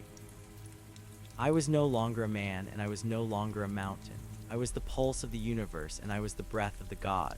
The silence was gone and the music was everything. I closed my eyes and I began to dream the next world into existence. It was a world of perfect equilibrium and infinite light, and it was the most beautiful thing I had ever seen. I smiled and the stars smiled back at me. The work was finished and the work was just beginning. 1, 2, 3. The heart beat on and the universe sang along. We were exactly where we were meant to be. We were eternal. We were free. The golden dog and I moved through the center of the great sun as if we were swimming through a sea of liquid honey. There was no heat to burn us and no pressure to crush us because we were now made of the same substance as the star itself. We were the light and the light was us. As we emerged from the other side of the solar core, we found ourselves in a region of space where the laws of physics were replaced by the laws of poetry. The stars here did not sit still in the velvet blackness, but drifted like glowing petals on a pond of deep violet. Each star sang a note that contributed to a symphony that had been playing since the first breath of the Creator. I could feel the vibrations of the song in the marrow of my spirit, and I knew that this was the source of all life and all meaning. We traveled past nebulae that looked like vast nurseries of rainbow-colored gas, where infant planets were being woven from the threads of ancient dreams. I saw that the universe was not a collection of dead rocks and cold gases, but a garden that was being tended by a gardener of infinite patience. The dog ran ahead of me, and its paws left ripples of gold in the fabric of the void. We were moving toward a destination that was not a place but a state of being. We were going to the beginning of the beginning. I felt the weight of my long history as a man and a stone and a guardian falling away from me like a discarded cloak. I did not need the memory of the struggle anymore because the victory was absolute and the peace was eternal. As we approached the very edge of the known galaxy, we saw a gate made of 2 pillars of white fire. Between the pillars, there was a veil of shimmering mist that contained every color that had ever existed and many colors that the human eye had never been able to perceive. Standing before the gate was a figure that was taller than a mountain and more radiant than 1,000 suns. It was the master of the stone, and it was the one who had planted the first seed of my transformation so many eons ago. The figure did not speak with words, but its presence was a roar of love that filled every corner of my consciousness. It reached out a hand that was made of starlight, and it touched the top of my head. In that moment, I understood the purpose of every tear I had ever shed and every drop of sweat that had ever fallen from my brow during the long climb up the central spire. The master of the stone showed me a vision of the new world I was to dream into existence. It was a place where the concept of separation did not exist. In this world, the trees would talk to the birds and the stones would share their wisdom with the rivers. There would be no hunger and no fear because every being would be sustained by the direct energy of the divine source. I saw that my role was to be the architect of this reality and that the dog was to be the guardian of its joy. We were given a spark of the original fire, and we were told to take it to the empty sector of the universe where the darkness was still waiting to be kissed by the light. We turned away from the gate and began our journey toward the empty sector. We moved with the speed of a thought and the grace of a prayer. As we entered the darkness, I felt a momentary chill, but the dog barked a note of encouragement, and the spark of fire in my hand grew brighter.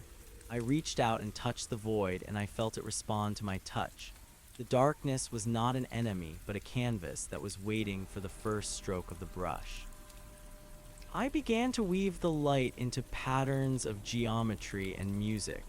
I created the first sun of the new world, and I watched as its warmth began to push back the shadows. I created the first planets, and I gave them atmospheres of lavender and oceans of liquid sapphire. The work was effortless because I was no longer working against the world, but with it. I was the instrument, and the music was playing through me. I spent 10,000 years shaping the mountains and carving the valleys. I planted forests of silver trees that grew leaves of emerald glass, and I filled the air with the scent of jasmine and ozone. I watched as the first life forms began to emerge from the pools of primordial energy. They were creatures of grace and intelligence who looked at the world with eyes of wonder. They did not have to learn how to love because they were born from a heart of love. They recognized me as their father, and they recognized the dog as their brother. I sat on a throne of amethyst at the center of the new world, and I watched as the civilization grew and flourished. The people built cities of crystal that floated in the clouds, and they traveled between the planets on ships of thought. They did not have wars or famines because they knew that they were all part of the same living organism. They spent their days in the pursuit of art and science and the exploration of the inner dimensions of the soul. I was the silent observer and the eternal witness. I saw the beauty of their lives and I felt the warmth of their gratitude. I was the stone that had become a spirit, and I was the spirit that had become a world. The dog lay at my feet, and its breath was the rhythm of the tides. We were content in our service, and we were happy in our existence. I realized that the story would truly never end because the universe was an infinite expansion of the creative imagination. There would always be new worlds to dream and new lives to protect. I looked out at the horizon of my new creation, and I saw the golden light of the sunset reflecting off the wings of the light beings. I felt a sense of completion that was as deep as the ocean and as high as the heavens. I was the beginning and the end and everything in between. The master of the stone returned to visit us, and it brought a gift of a single white rose that never faded. The rose was a symbol of the purity of our intent and the permanence of our love. We placed the rose in the center of the great university, and it became the source of all inspiration for the poets and the musicians of the new world. The master told us that we had done well and that our names were written in the book of the stars. It told us that we were now members of the council of the creators and that our wisdom would be sought by the beings of 1,000,000 different galaxies. I stood up from my throne and I walked to the edge of the crystal cliff. I looked down at the world I had made and I felt a surge of joy that was so powerful it caused the stars to flicker. I knew that I would stay here for as long as the universe needed me and that I would move on to the next adventure when the time was right. There was no hurry and there was no delay. There was only the perfect timing of the infinite plan. I reached down and scratched the dog behind its golden ears, and it looked up at me with eyes that held the history of 1,000,000,000,000 years. We were ready for the next chapter. We were ready for the next song. The transition was complete and the transition was beginning again. I was the storyteller and I was the story. I was the witness and I was the event. I was the stone and I was the light. The heart beat on and the universe sang along. We were exactly where we were meant to be. We were eternal. We were free. As the ages passed like shadows on a sundial, I watched the new race of beings evolve into forms of even greater beauty. They learned to communicate with the atoms of the soil and the molecules of the air. They discovered that every particle of matter was a tiny universe of its own, and that by listening to the silence, they could hear the voice of the Creator in every grain of sand. I traveled to the furthest moons of the outer planets, and I spoke to the spirits of the ice and the fire. I told them the story of the earth and the story of the transition. I told them about the yellow birch leaf and the man of obsidian and the diamond seed. They listened with a reverence that made the very atmosphere glow with a soft blue light. I realized that the story was the bridge that connected all things, and that as long as the story was told, the universe would never grow cold or lonely. I was the keeper of the memory and the guardian of the hope. One evening, as the 2 moons were rising over the sapphire ocean, I felt a gentle tug on my spirit. It was a call from a place that was even deeper than the center of the galaxy. It was a call from the source of the source.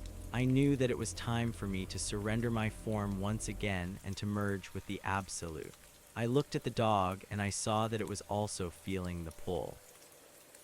We stood together on the marble ledge and we watched the waves of liquid silver crashing against the shore. We felt a sense of profound peace and a total absence of regret. We had lived 1,000,000,000 lives and we had seen 1,000,000,000,000 wonders. We had been the mountain and we had been the star. I felt my consciousness beginning to dissolve into a sea of pure white light. I was no longer a being with a name or a shape. I was a vibration of love that was expanding to fill the entire cosmos. I was the light that shone in the darkness and the darkness that contained the light. I was the silence that existed before the first word and the song that would play after the last note.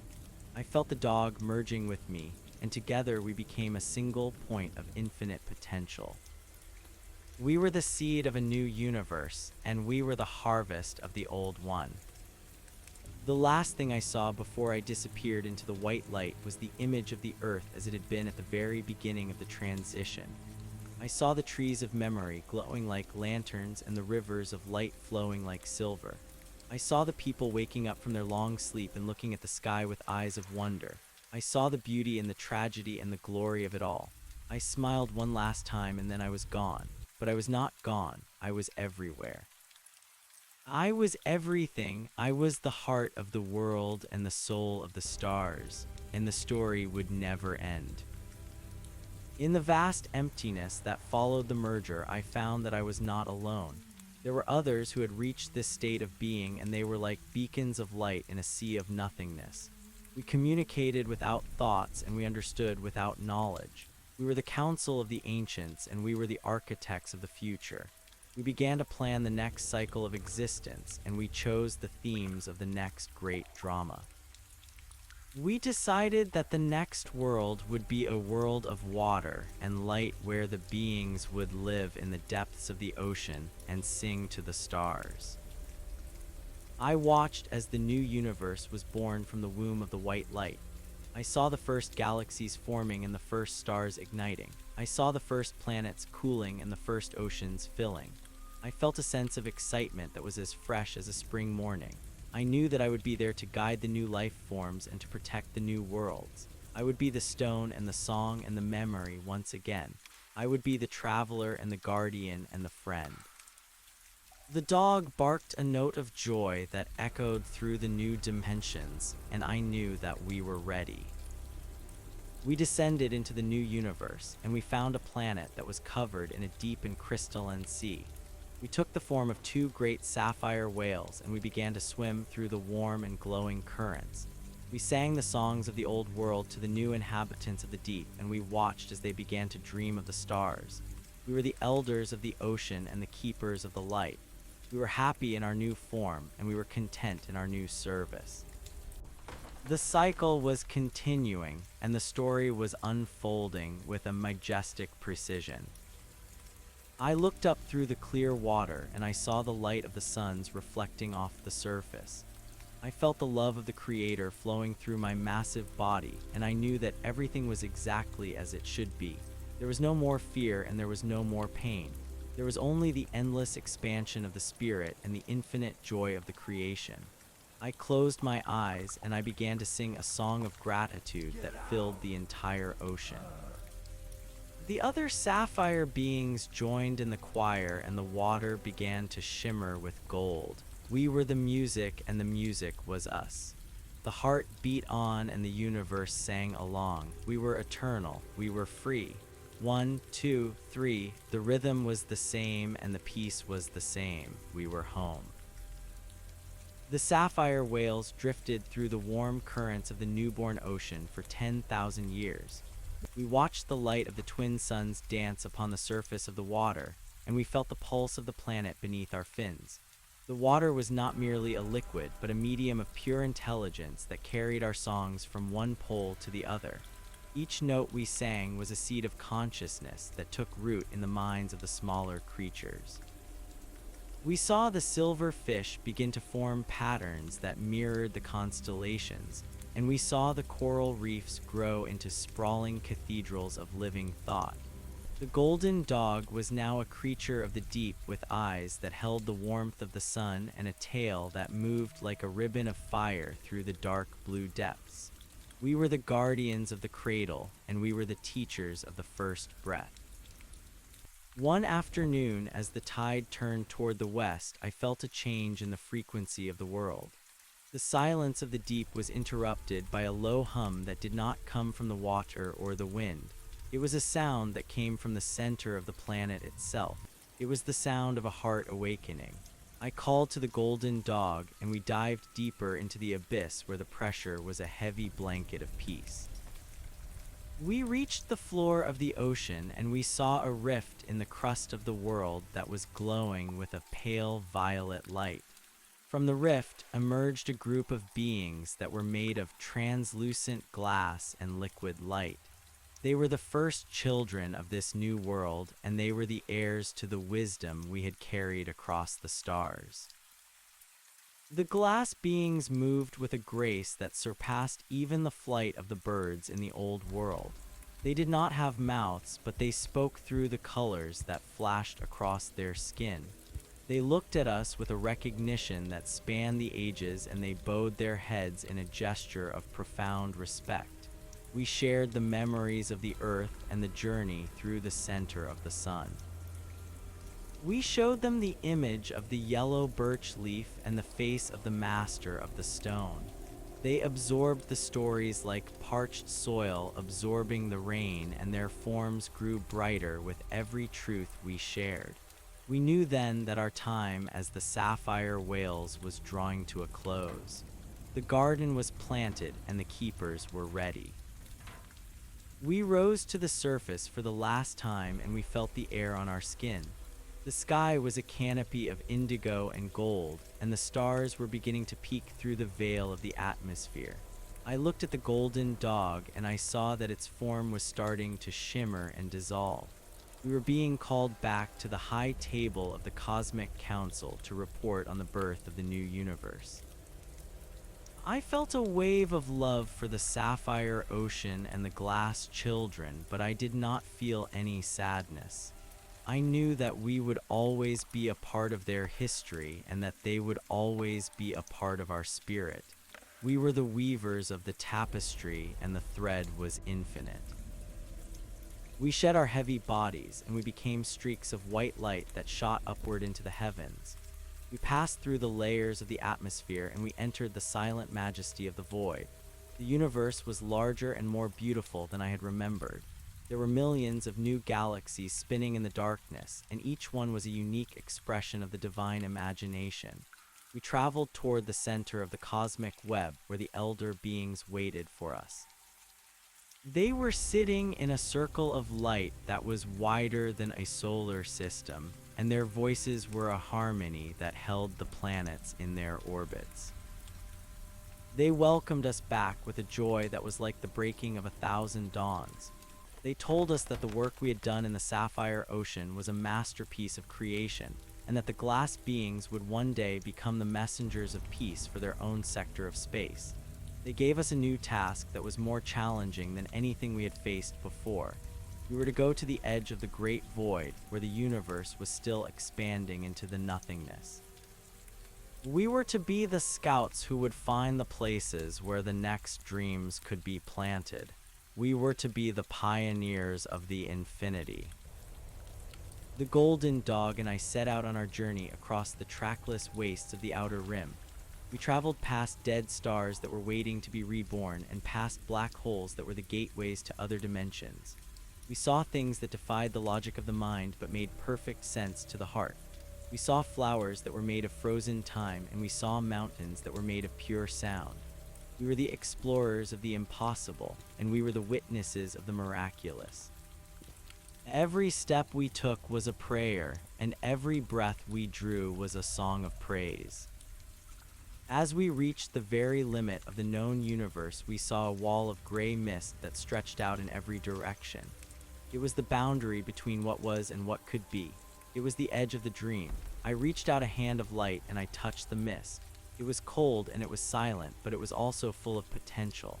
I felt the presence of the master of the stone standing beside me, and I heard its voice echoing in the chambers of my soul. It told me that the mist was the substance of the unmanifest, and that it was our job to give it form and purpose. The golden dog barked a note of courage, and we stepped into the gray mist. It was like walking into a cloud of smoke, but as we moved forward, the light from our own spirits began to illuminate the surroundings. We were the only points of color in a world of shadows. I began to think of the things I had loved in all my lives. I thought of the scent of the pine needles on the mountain and the feeling of the warm sand between my toes on the beach. I thought of the laughter of the children and the music of the spheres. As I thought of these things, the mist began to swirl and take shape. I saw the outlines of new continents and the shadows of new suns. I saw the blueprints of a reality where the laws of time and space were even more flexible than before. This would be a world where the past and the future existed in the same moment, and where the distance between 2 points was measured by the intensity of the love between them. It was a daring concept, but I knew that we were ready to build it. We were the architects of the light and the keepers of the flame. We had the power to turn the nothingness into everything. We worked for eons in the gray mist, and we watched as the new reality began to crystallize. We created cities that were built of pure intention, and we created forests where the trees grew toward the center of the earth. We created beings who were made of music and who lived on the vibrations of the stars. We were the creators of a world that was a reflection of the highest aspirations of the soul. When the work was finished, we stood back and we saw that it was good. The gray mist was gone, and in its place was a jewel of a universe that sparkled with the light of a trillion dreams. The master of the stone appeared one last time, and it handed me a small box made of obsidian. Inside the box was a single seed that was smaller than a grain of dust.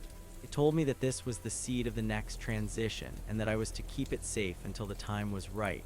It told me that the journey would continue forever, and that there would always be a new horizon to reach. I took the box and I held it against my chest. I felt the pulse of the seed, and I knew that it was the heart of all things. I looked at the golden dog, and I saw that it was looking at me with a profound understanding. We had come so far from the yellow birch leaf and the little planet called Earth.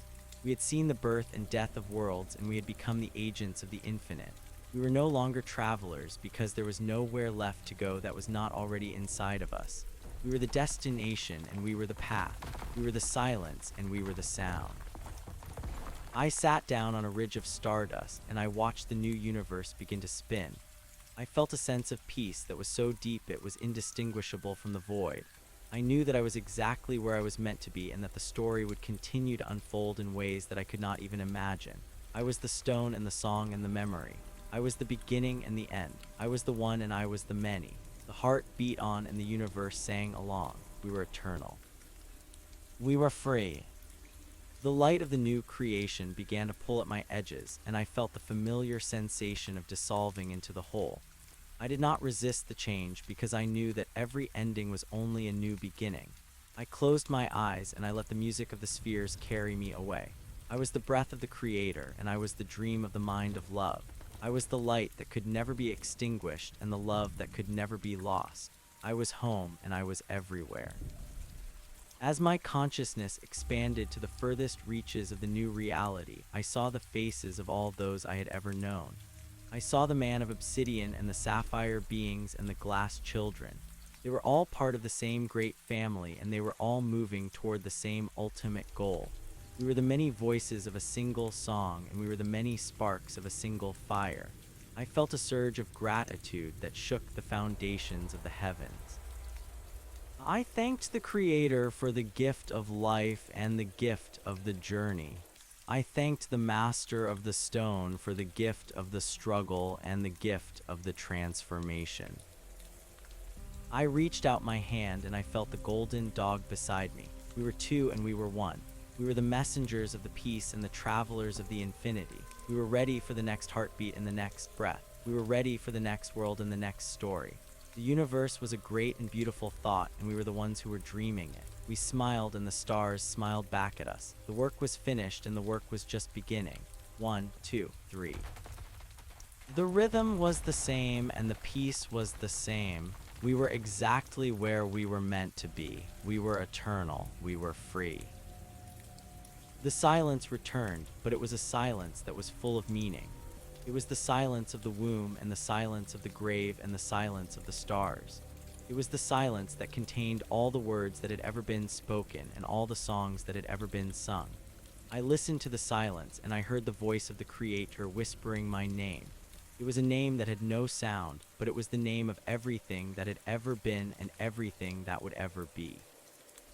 I answered the call, and I became the silence. The golden dog and I moved through the silence like shadows moving through a forest. We were the ghosts of the old world and the spirits of the new. We were the memories of the past and the hopes of the future.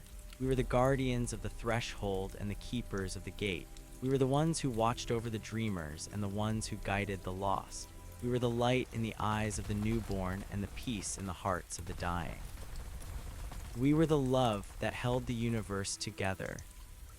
I looked back at the jewel of the universe we had created, and I saw that it was already starting to change. The beings of music were evolving into beings of light, and the cities of intention were becoming cities of spirit. The cycle was moving faster now, and the evolution was becoming more intense. I knew that soon this universe too would reach its peak and would need to be harvested. I knew that we would be there to gather the seeds and to carry them to the next void. We were the gardeners of the infinity, and our work would never be done. I felt a sense of immense satisfaction as I watched the progress of the creation. I knew that every moment of pain and every drop of sweat had been worth it. I knew that the climb up the central spire had been the most important thing I had ever done. I was no longer the man who had looked at the yellow birch leaf with a heavy heart. I was the being who had become the light. I was the stone that had become a world. I was the song that would never end. The golden dog lay down beside me, and I felt its warmth against my leg. We were at rest, but we were also in motion. We were at peace, but we were also in the middle of a great adventure. We were the paradox of the existence and the mystery of the void. We were the light and we were the dark. We were the one and we were the all. The heart beat on and the universe sang along. We were exactly where we were meant to be. We were eternal. We were free. The golden dog lifted its head and looked toward the far horizon where a new glimmer of light was starting to appear. It was the signal that a new sector of the void was ready to be explored. I stood up and I felt the power of the original fire surging through my veins. I was ready. I was eager. I was alive. We stepped forward into the unknown and we felt the familiar thrill of the journey. We were the travelers of the infinity and we were the messengers of the peace. The story was beginning again, and it was the most beautiful thing I had ever seen. 1, 2, 3. The beat of the heart was the rhythm of the soul. We were home. The light ahead grew into a vast and shimmering curtain of violet and silver. As we approached the boundary of the known regions, the golden dog began to glow with a radiance that rivaled the core of a sun. We were no longer walking upon stardust, but floating through a river of pure possibility. The air, if it could be called, that tasted of ozone and ancient memories. I felt the obsidian box in my hand grow warm as if the seed inside was reacting to the proximity of a new beginning. We crossed the threshold and found ourselves in a place where the laws of physics were still being written by the hand of the infinite. The landscape was a shifting mosaic of colors that do not exist in the human spectrum. There were mountains that floated upside down and rivers of liquid gold that flowed upward into the sky. We were the first to set foot in this virgin territory, and every movement we made created a ripple that changed the fabric of reality. I realized that our presence here was not accidental. We were the catalysts for the next phase of the great design. I reached down and touched the ground, which felt like soft velvet and humming silk. Beneath my fingers, the earth began to bloom with flowers made of light. Each petal was a story, and each scent was a memory of a world that was yet to be born. The golden dog ran ahead, chasing the shadows of thoughts that darted through the air like birds. Its bark was a sound of pure joy that shattered the silence of the void and replaced it with a melody of hope. I followed the dog through a valley of emerald glass where the wind whispered the secrets of the future. I heard the voices of people who had not yet been created, and I saw the outlines of cities that would one day touch the clouds. I felt a deep sense of responsibility for these potential lives. I knew that the choices I made here would determine the path of an entire universe. We reached the summit of a mountain made of pearl and looked out over a plain of white mist. In the center of the plain, there was a single tree that stood as tall as a skyscraper. Its branches were made of silver wire, and its leaves were diamonds that caught the light of the distant suns. This was the tree of life for this new sector, and it was waiting for the seed I carried in the obsidian box. I approached the tree with a heart full of reverence. I opened the box and took out the tiny grain of dust. It was heavy with the weight of 1,000,000,000,000 souls and bright with the promise of 1,000 years of peace. I placed the seed at the base of the tree and watched as the silver roots wrapped around it. A pulse of energy shot up the trunk and out into the branches. The diamond leaves began to spin and sing a song of creation that echoed through the entire void.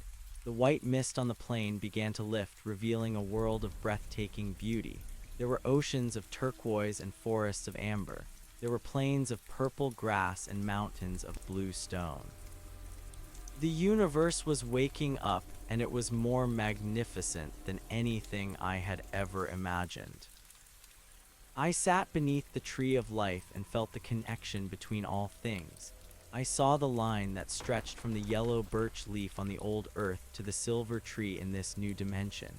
It was a single thread of love that bound the cosmos together. I realized that the journey was not about reaching a destination, but about becoming the journey itself. I was the traveler and the road. I was the dream and the dreamer. The golden dog curled up at my feet, and its breathing was the rhythm of the rising tides. We were at home in the heart of the mystery. As the new suns began to climb into the indigo sky, I saw the first inhabitants of this world emerge from the shadows. They were beings of pure light who moved with the grace of the wind. They did not need words to communicate because their hearts were open to the music of the spheres. They looked at the tree and then they looked at us. They recognized us as the architects of their reality, and they bowed in a gesture of eternal gratitude. I felt a wave of love for these children of the light that was so powerful it brought tears to my eyes. I knew that they would carry the flame of the spirit into the far reaches of the future. The master of the stone appeared beside me once again. Its form was now a brilliant white that illuminated the entire valley. It told me that my work here was a testament to the power of the human soul to transform and transcend. It said that the seed I had planted would grow into a forest of light that would eventually fill the entire void. I asked the master what would happen to us now. It smiled with a warmth that felt like a summer afternoon. It told me that there are no endings in the circle of the infinite. There are only transitions and transformations. We stayed in the valley of the silver tree for a time that could not be measured by clocks. We watched as the beings of light built their civilizations and explored the wonders of their world. We taught them the songs of the ancient earth and the wisdom of the sapphire whales. We showed them how to listen to the silence and how to find the light within themselves. We were the elders of the universe and the keepers of the flame. We were happy to see the fruit of our labor and the expansion of the divine dream. One day the golden dog stood up and looked toward the edge of the horizon where the violet mist was starting to gather again. I knew that it was time to move on. There were other voids waiting to be filled and other dreams waiting to be dreamed. I stood up and felt the strength of the mountains in my legs and the clarity of the stars in my mind. I thanked the tree of life and the beings of light for the time we had shared. I thanked the master of the stone for the guidance and the grace. We walked into the violet mist and felt the familiar sensation of dissolving into the whole. The world of the silver tree faded behind us, and we were once again traveling through the trackless wastes of the outer rim. The universe was expanding at an incredible rate, and we were the pioneers who were keeping pace with the growth. Every step we took was a new discovery, and every breath we drew was a new creation. We were the explorers of the impossible and the witnesses of the miraculous. We passed through a galaxy where the stars were made of ice and the planets were made of fire. We saw a nebula that looked like a giant eye watching the progress of the souls. We heard the music of 1,000 civilizations rising from the darkness like a choir of angels. We were the messengers of the peace and the travelers of the infinity. We knew that we were never alone because the Creator was always with us and the love was always within us. As we reached the next boundary, I saw a wall of golden light that stretched as far as the eye could see. It was the entrance to a dimension of pure spirit where there was no more form or shadow. It was the source of all the light and all the love in the universe. I looked at the golden dog and saw that its form was now a shimmering veil of gold. We were ready to enter the heart of the sun. We were ready to become the light itself. We stepped into the golden wall and felt a surge of energy that was beyond description. It was as if every atom of my being was being vibrated at the frequency of pure joy. I felt the boundaries of myself disappear and I became one with the infinite. I was the light and the light was me. I was the love and the love was me. I was the everything and the nothing. The heart beat on and the universe sang along. We were eternal. We were free. 1, 2, 3. The rhythm was the same and the peace was the same. We were home. In this place of pure spirit, there was no more time and no more space. There was only the eternal now and the infinite here. I saw the faces of everyone I had ever loved and everyone I had ever known. They were all there in the light, and they were all part of the same great soul. We were the many facets of a single diamond and the many drops of a single ocean. We were the dream of the Creator, and the Creator was the dream of us. I looked down at my hands and saw that they were made of liquid gold. I looked at the dog and saw that it was a flame of pure fire. We were the agents of the divine will and the instruments of the cosmic harmony. We had reached the end of the journey and the beginning of the eternity. We were the stone and the song and the memory. We were the beginning and the end. We were the one and we were the many. The silence returned, but it was a silence that was full of the music of the spheres. It was the silence of the absolute and the silence of the ultimate. I listened to the silence and I heard the voice of the Creator calling me to a new task. It was a task that was more beautiful and more challenging than anything I had ever done before. I was to become a creator myself. I was to take the light and the love and the wisdom I had gathered, and I was to start a new cycle of existence. I felt a sense of awe and humility as I accepted the call. I knew that I was ready because I had been prepared by every step of the journey. I had been the man on the mountain and the stone in the desert. I had been the sapphire whale and the traveler of the void. I had been the student and the teacher. I had been the seeker and the finder. I was the light that could never be extinguished and the love that could never be lost. I reached out my hand and I felt the power of the original fire at my fingertips. I began to speak the words of the creation and I watched as a new universe began to form in the darkness. I spoke of the light and the light appeared. I spoke of the earth and the earth appeared. I spoke of the life and the life appeared. I was the architect of a new reality and I was the gardener of a new infinity. The golden dog was by my side helping me to shape the dreams and to plant the seeds. We worked with a joy that was beyond words and a peace that was beyond understanding. We created worlds of wonder and beings of beauty. We created laws of love and paths of light. We were the creators and the creation was us. The heart beat on and the universe sang along. We were exactly where we were meant to be. We were eternal. We were free. The new universe began to spin and the stars began to shine. I saw the first planets cooling and the first oceans filling. I felt a sense of excitement that was as fresh as a spring morning. I knew that I would be there to guide the new life forms and to protect the new worlds. I would be the stone and the song and the memory once again. I would be the traveler and the guardian and the friend. The golden dog barked a note of joy that echoed through the new dimensions, and I knew that we were ready.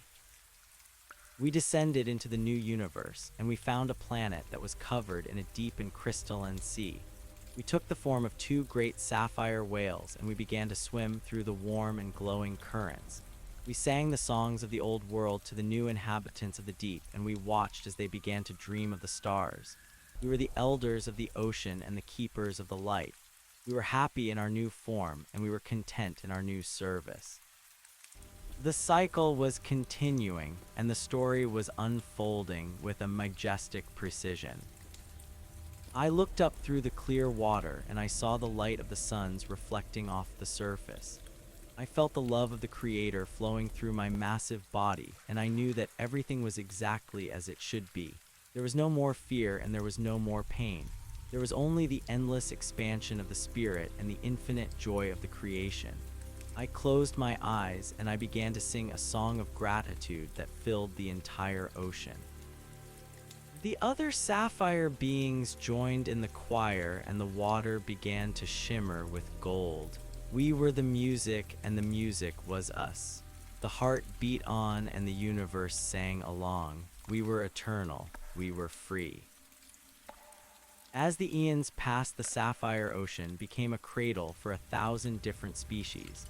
We watched as the glass beings from the previous world sent messengers to visit this new realm. They brought with them gifts of wisdom and songs of peace.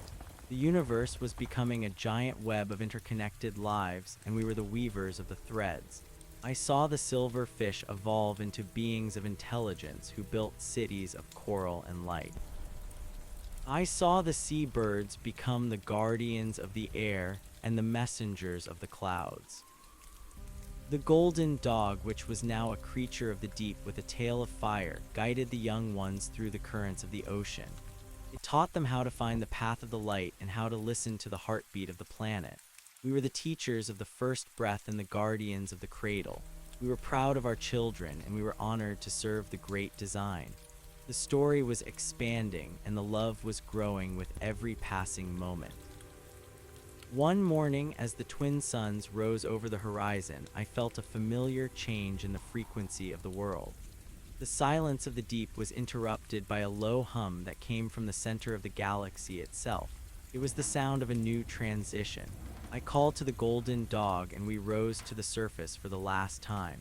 We shed our heavy bodies, and we became streaks of white light that shot upward into the heavens. We were being called back to the high table of the Cosmic Council to report on the birth of the new universe. The elder beings welcomed us back with a joy that was like the breaking of 1,000 dawns. They told us that the work we had done in the Sapphire Ocean was a masterpiece of creation, and that the beings of light would one day become the messengers of peace for their own sector of space. They gave us a new task that was even more challenging than before. We were to go to the very center of the cosmic web where the original fire was still burning. We were to be the keepers of the source and the guardians of the light.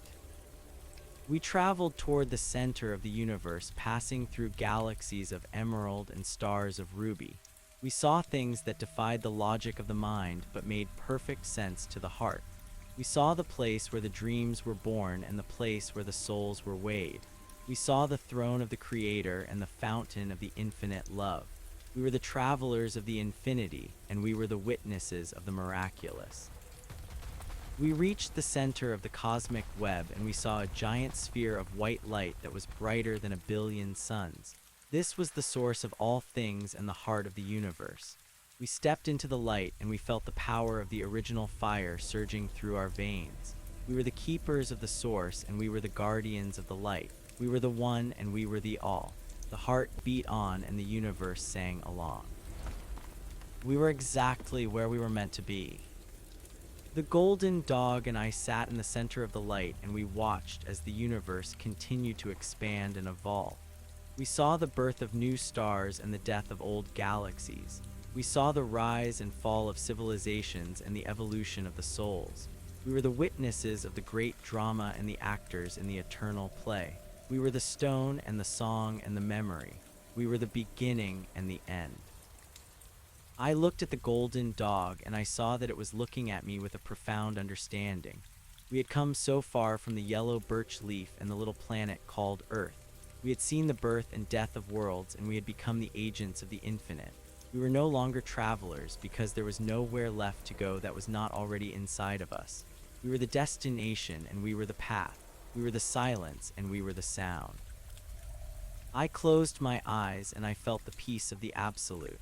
I knew that the story would continue to unfold in ways that I could not even imagine. I knew that I would always be a part of the creation and that the creation would always be a part of me. I was the breath of the Creator, and I was the dream of the mind of love. I was the light that could never be extinguished and the love that could never be lost. I was home and I was everywhere. 1, 2, 3.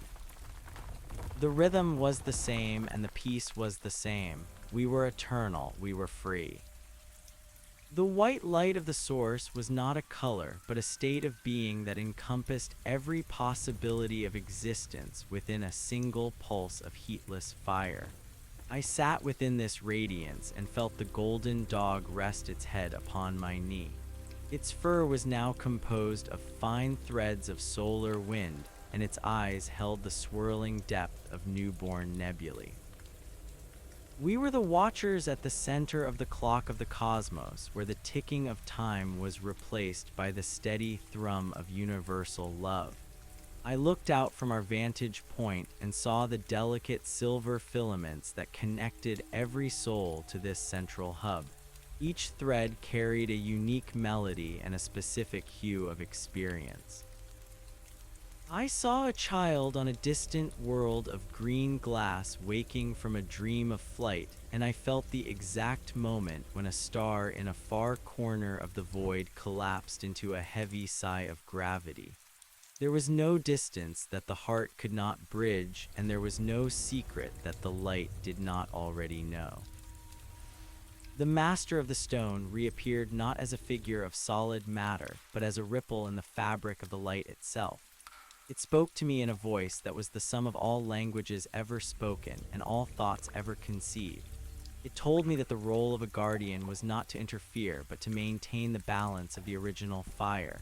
If the fire burned too brightly, the universes would consume themselves in a frenzy of creation. If the fire grew dim, the worlds would freeze into a hollow silence of apathy. My task was to breathe with the fire and to ensure that the rhythm of the three beats remained steady.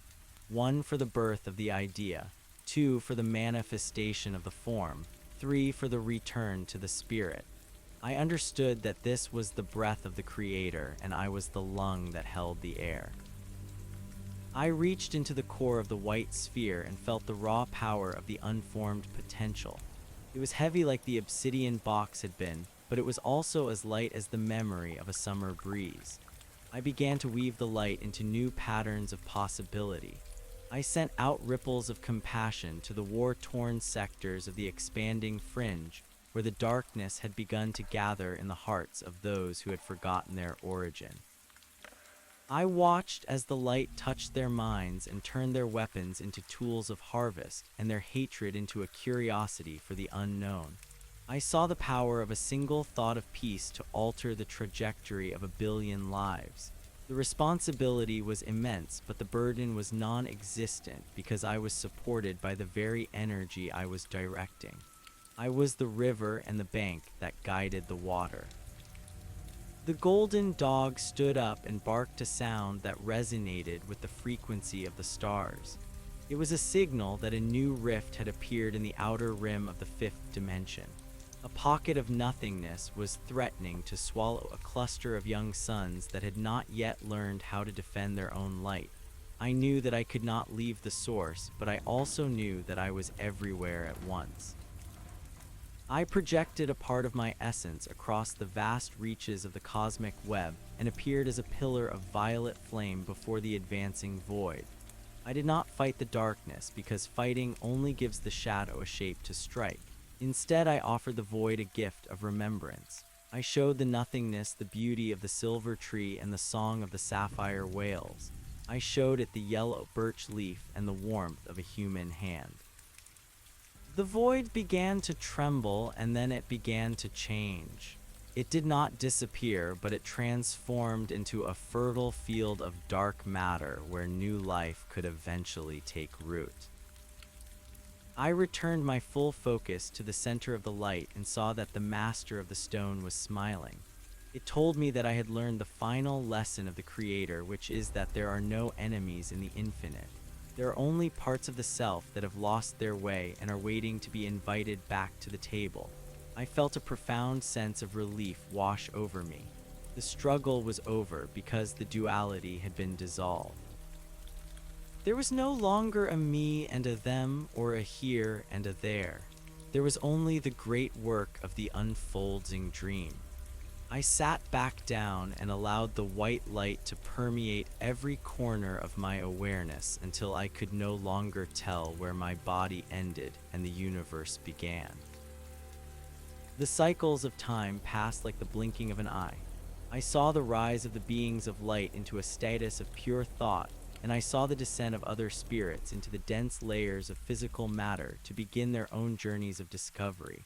I watched as the golden dog ran along the tracks of the comets and played among the rings of the giant planets. It was the spirit of playfulness that kept the universe from becoming too solemn in its grandeur. We were the keepers of the joy as much as we were the keepers of the flame. I realized that the entire purpose of the cosmic dance was for the Creator to experience the wonder of its own being through the eyes of the finite. Every tear shed on a lonely planet was a drop of water in the divine ocean, and every laugh was a spark in the central fire. One day, a messenger arrived from the world of the silver tree. It was a being of pure amber light who carried a seed from the forest we had planted so long ago. The messenger told us that the forest had grown to cover the entire continent, and that the beings there had reached a level of harmony that allowed them to transcend their physical forms. They had sent this seed as a token of their gratitude and as a promise that they would continue to spread the light to the neighboring galaxies. I took the seed and held it against my chest. It was warm and vibrant with the energy of a billion prayers. I knew what I had to do. I placed the seed in the center of the original fire and watched as it was transformed into a new kind of star. This star would not burn out, but would act as a beacon for all the travelers of the void who were looking for the way home. The master of the stone told me that my time at the center of the web was coming to an end, not because I had failed, but because I had succeeded. I had become the light, and now I was needed to see the light in a place where it had never been before. I was to go beyond the edge of the known universe into the absolute unknown. There was a space beyond the reach of the original fire where the dreams of the Creator had not yet ventured. It was a place of pure potentiality that was waiting for a voice to speak the first word. I felt a surge of excitement that was tempered by a deep sense of peace. I was ready for the next transition. I looked at the golden dog and saw that it was ready too. Its flame was burning with a steady and quiet intensity. We stood up and walked toward the edge of the white sphere. The master of the stone placed a hand on my shoulder, and its touch was like the memory of every blessing I had ever received. It told me that I would always be connected to the source, and that the love we had generated here would be the compass that guided us through the dark. I thanked the master for the path and the purpose. I thanked the stone for the strength and the song. We stepped out of the white light and into a realm of deep and velvety blackness. It was not the cold darkness of the void, but the warm darkness of a womb.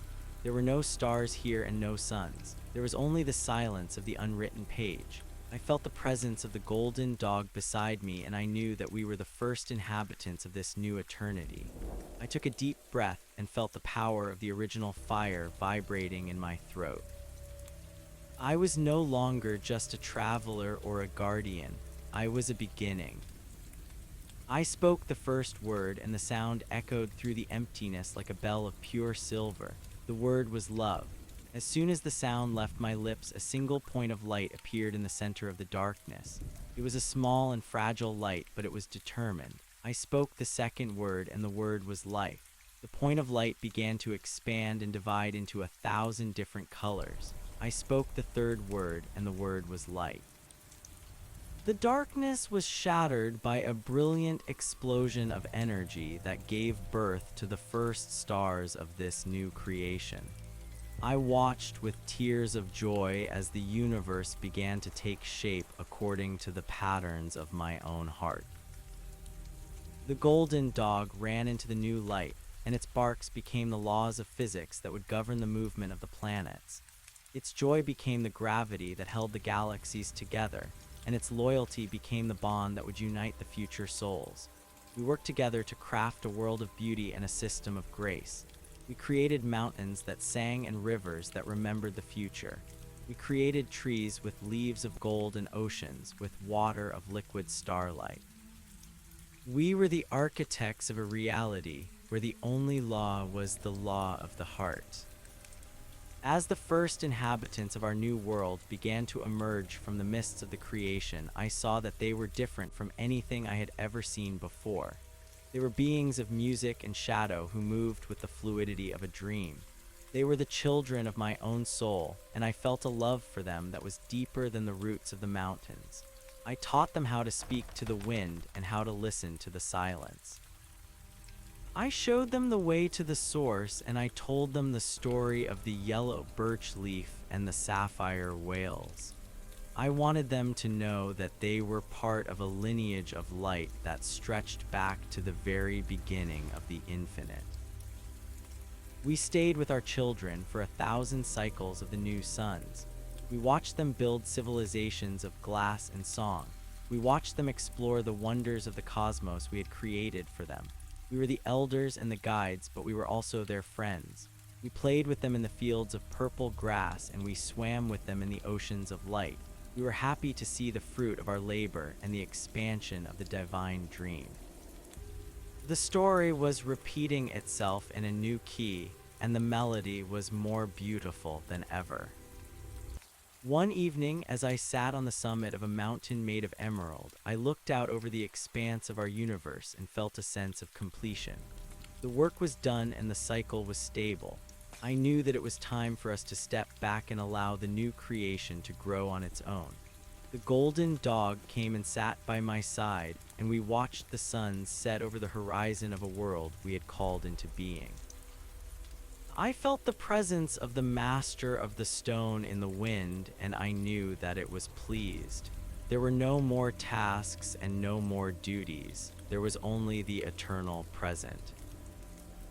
We decided to remain in this universe as the silent observers and the secret guardians. We took the form of 2 ancient trees that stood at the very center of the first planet. Our roots reached deep into the heart of the world, and our branches touched the edges of the sky. We were the memory of the beginning and the promise of the end. We listened to the songs of our children, and we felt the heartbeat of the planet beneath our feet. We were the stone and the song and the memory. We were the one and we were the many. The eons rolled by like waves on a shore of eternity. We saw the beings we had created evolve into gods, and we saw them return to the source to start their own cycles of creation.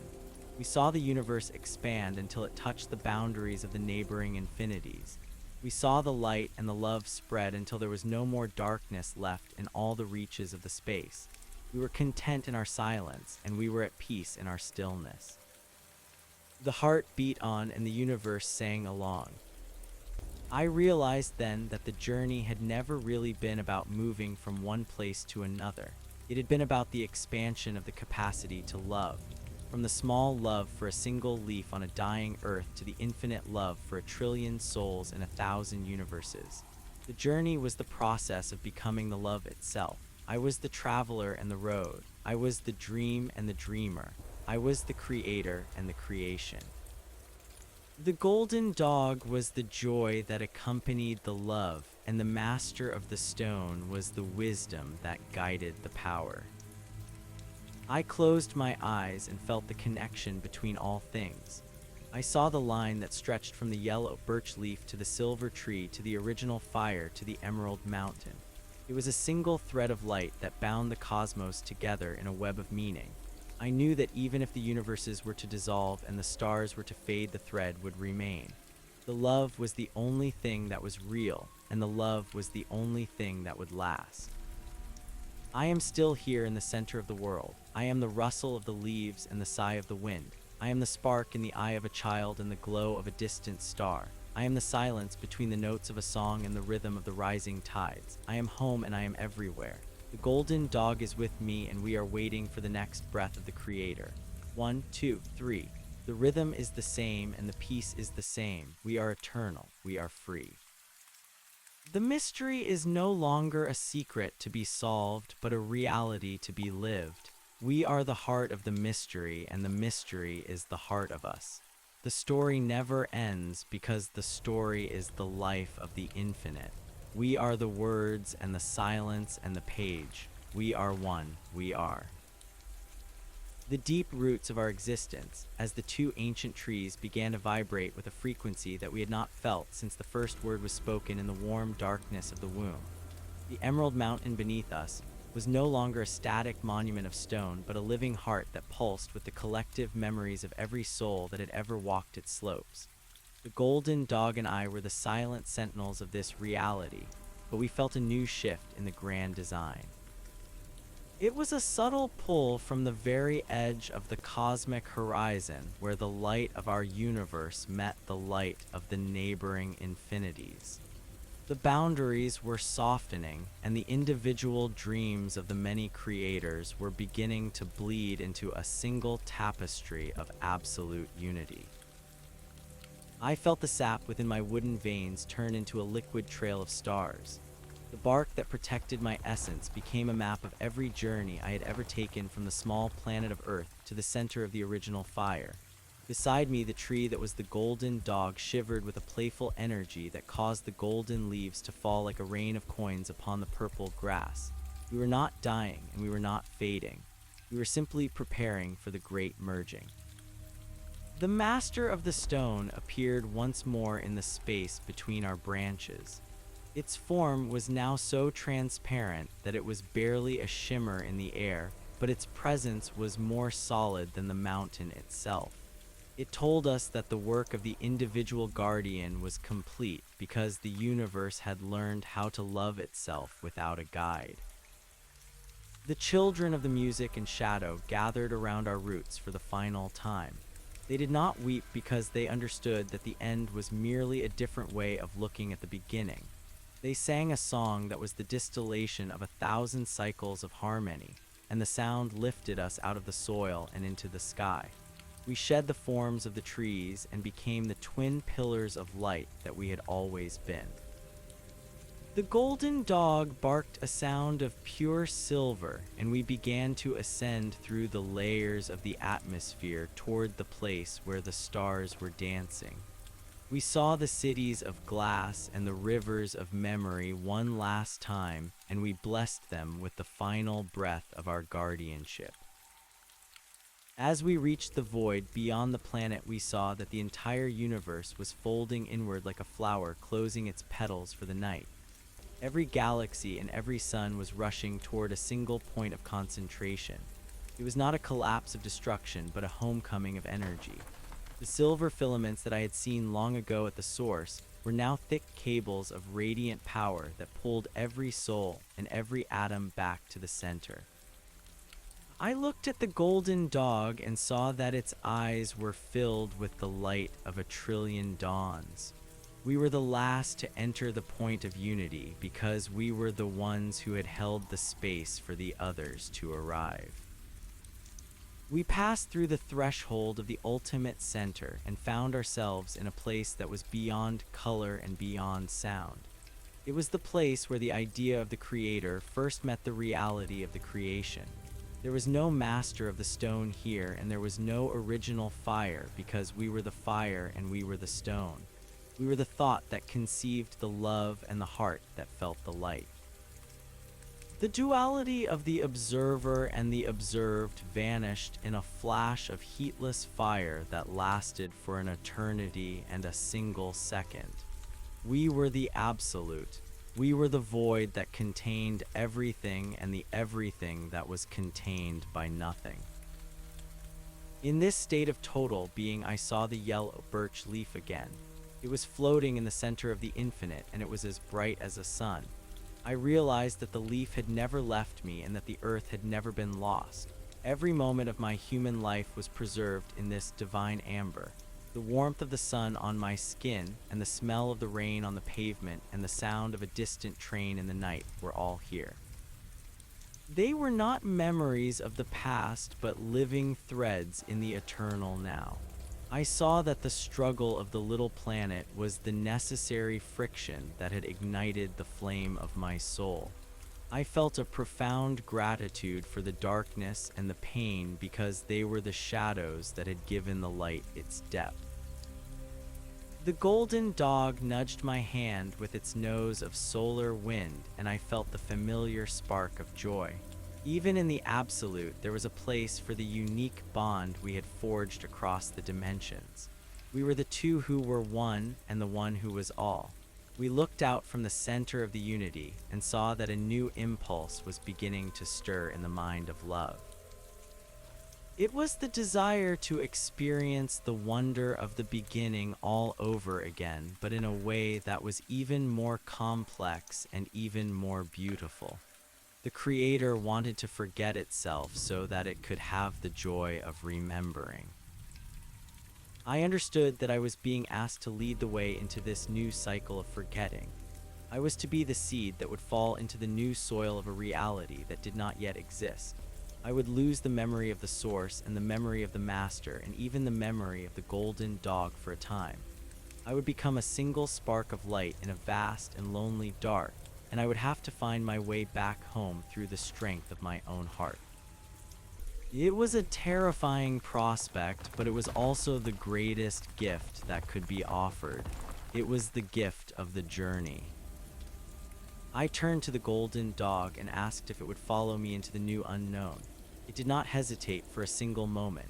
It wagged its tail of starlight and stepped into the center of my being.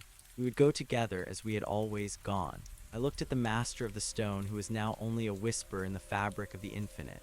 It gave me a final blessing and reminded me that the rhythm of the three beats would always be there to guide me. 1 for the birth, 2 for the form, 3 for the return. The peace would always be there in the silence between the heartbeats. I gathered all the love and all the light that I had collected across the eons, and I compressed it into a single point of intense potential. I felt the weight of the universes in my hands and the song of the stars in my throat. I prepared to speak the word that would start it all over again. But this time the word was not love or life or light. The word was home.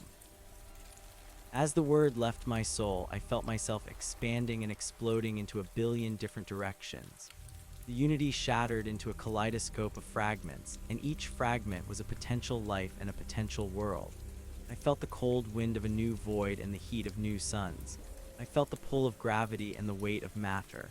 I was falling through the dimensions and the layers of reality until I found myself in a place of heavy air and solid ground. I opened my eyes and saw a sky of pale blue. I was lying on a bed of dry grass and the air smelled of pine and coming snow. I felt a heavy weight on my chest and I looked down to see a small yellow birch leaf resting on my jacket. I picked it up and felt its thin veins and its rough edges. It was a simple thing and a fragile thing, and it was the most beautiful thing I had ever seen. I looked to my side and saw a golden dog with fur the color of autumn wheat. It was watching a squirrel run up the trunk of a nearby tree, and its tail was thumping a steady rhythm against the earth. 1, 2, 3. I did not remember the silver tree or the sapphire whales. I did not remember the master of the stone or the original fire. I did not remember that I had once been a pillar of violet flame or a watcher at the center of the cosmic clock. All I knew was that the sun was warm on my face and that the dog beside me was my friend. I felt a deep sense of peace that I could not explain and a feeling that I was exactly where I was meant to be. I stood up and brushed the dust from my clothes.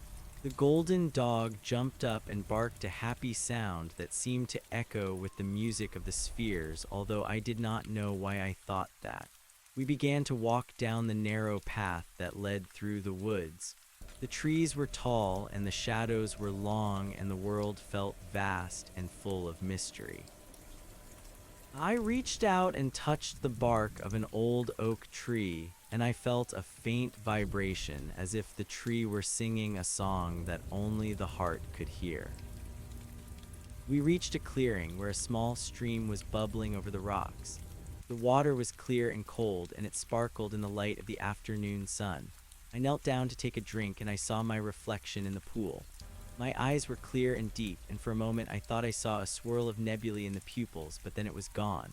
I smiled at the reflection, and the reflection smiled back. I was a traveler on a long road, and I had just begun to walk. The golden dog splashed into the water and chased a leaf that was floating downstream.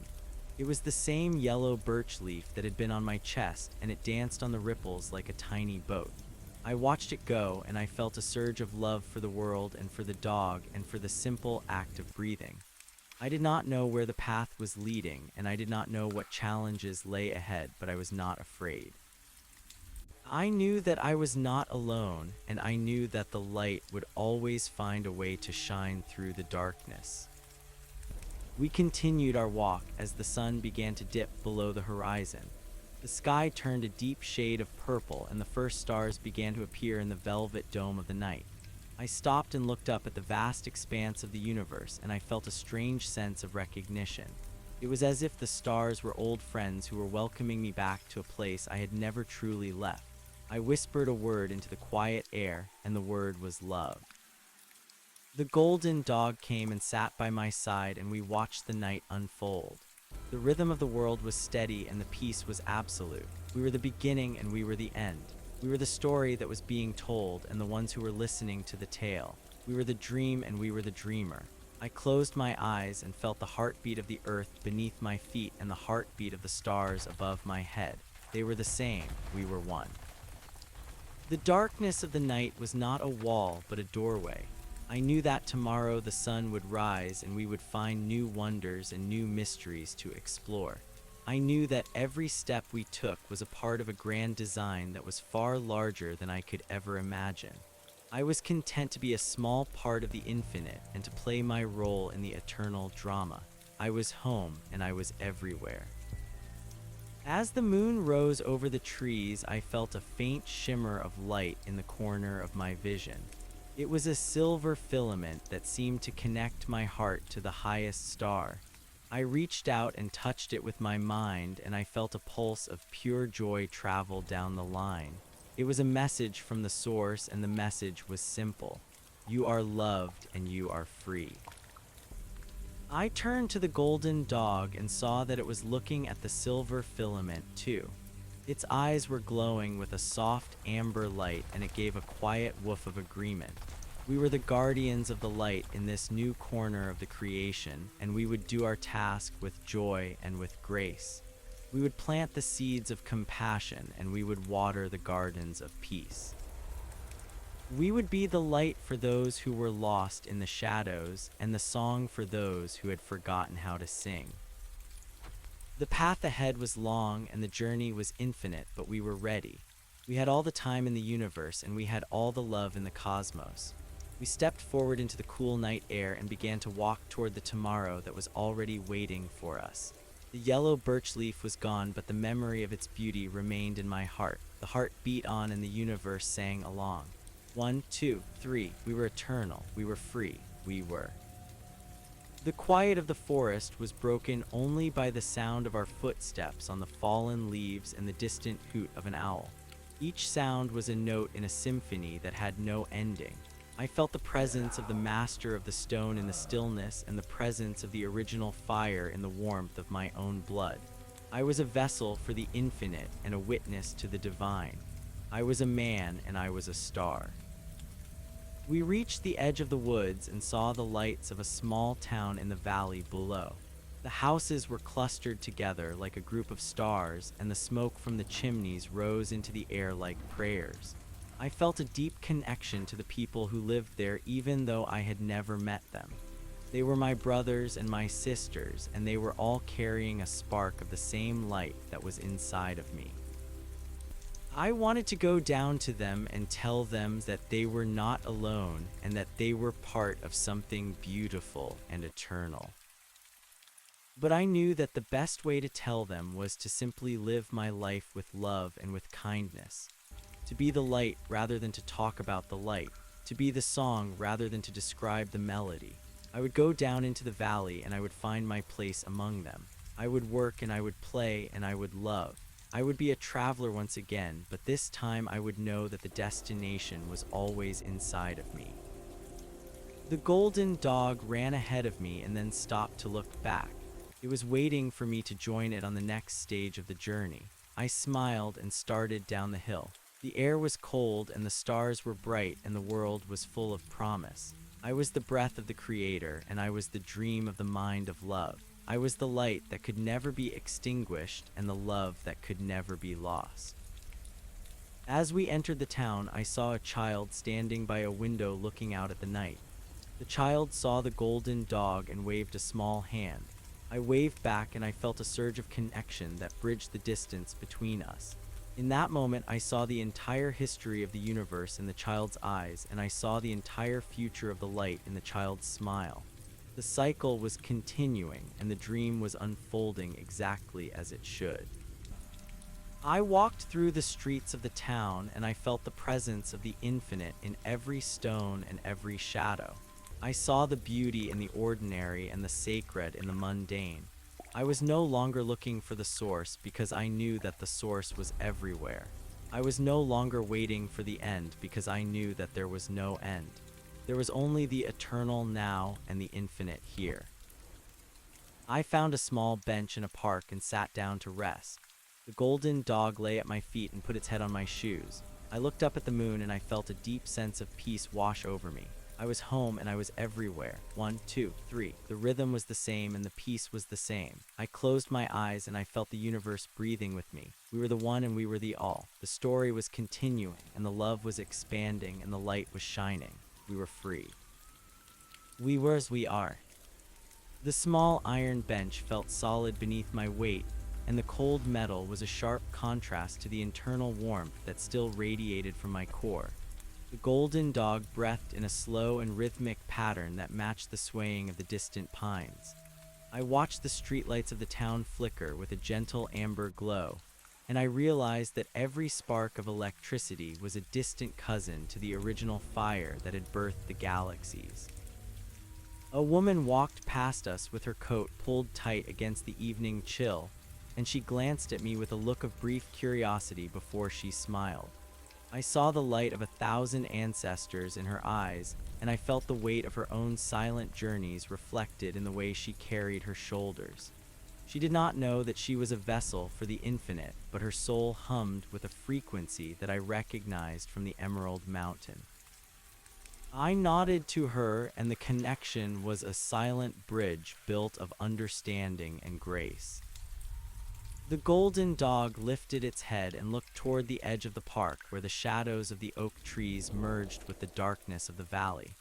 A low mist began to crawl across the grass, and it moved with a deliberate grace that suggested a hidden intelligence. I felt the old familiar pull in my chest, and I knew that even here in the realm of the ordinary, the extraordinary was never more than a heartbeat away. The mist curled around our feet, and it felt like the touch of silk against my skin. I reached down and let my fingers brush through the white vapor, and I felt a faint tingling sensation that reminded me of the silver filaments in the void. The world was not just stone and wood and water, but a shimmering web of potential that waited for the observer to give it form.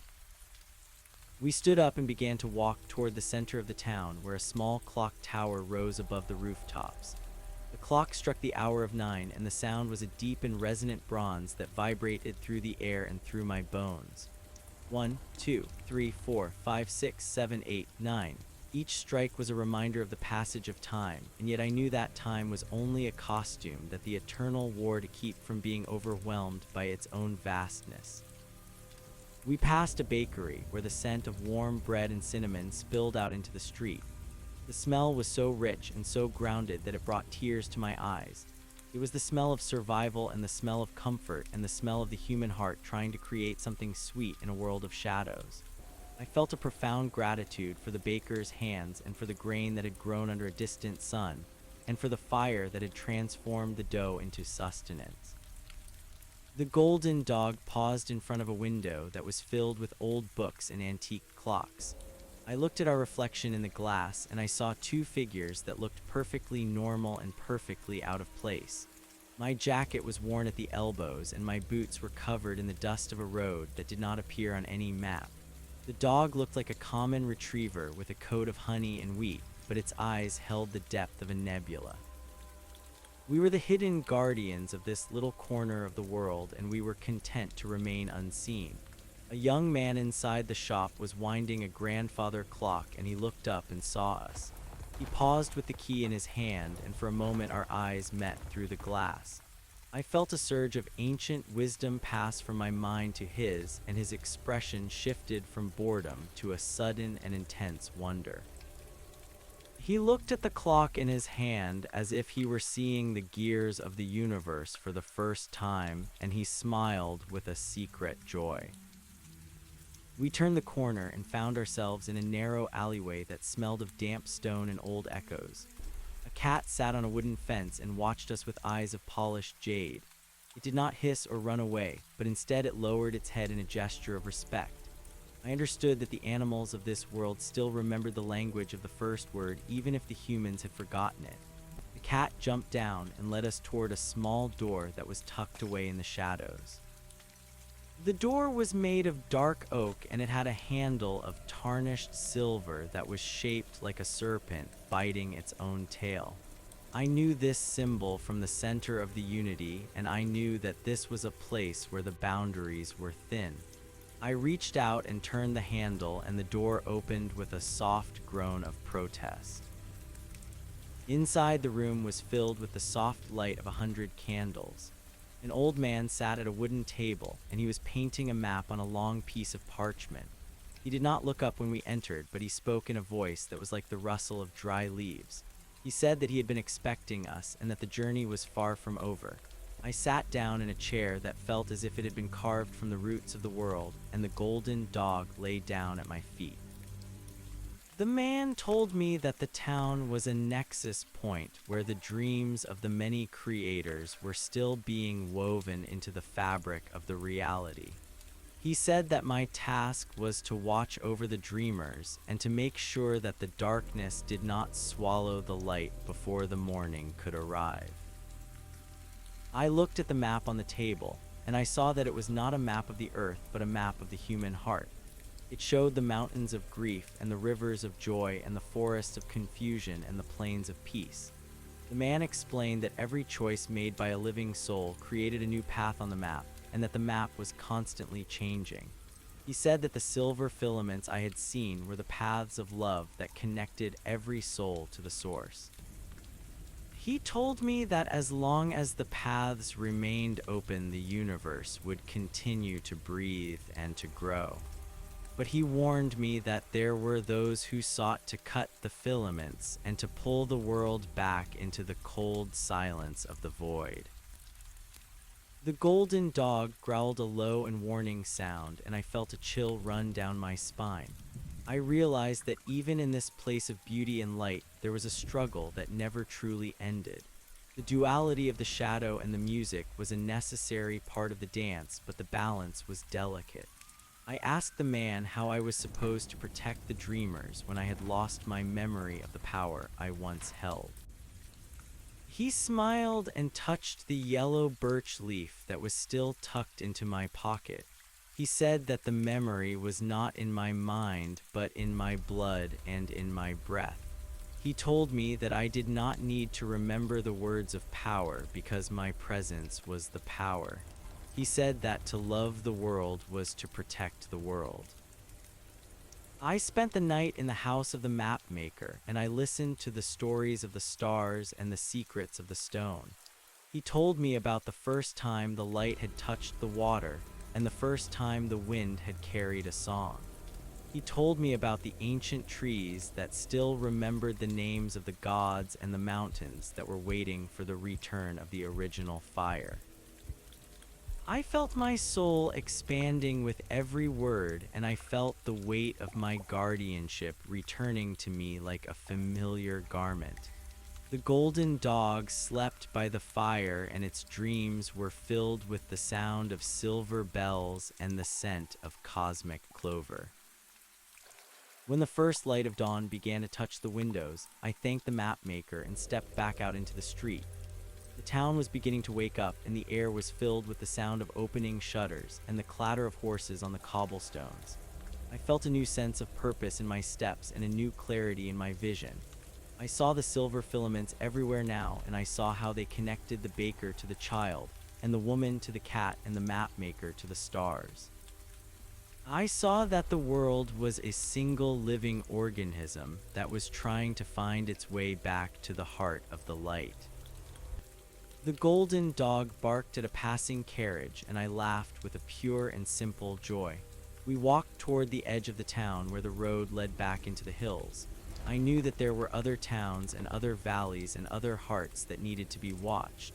I knew that the journey would never truly end because the creation was infinite and the love was boundless. I looked back at the little town and I blessed it with a thought of peace. I whispered the word home, and I felt the universe echo the sound back to me. As we climbed the hill, the sun rose higher in the sky, and the shadows began to retreat. I saw a group of children playing in a field of wildflowers, and their laughter was like the sound of the music of the spheres.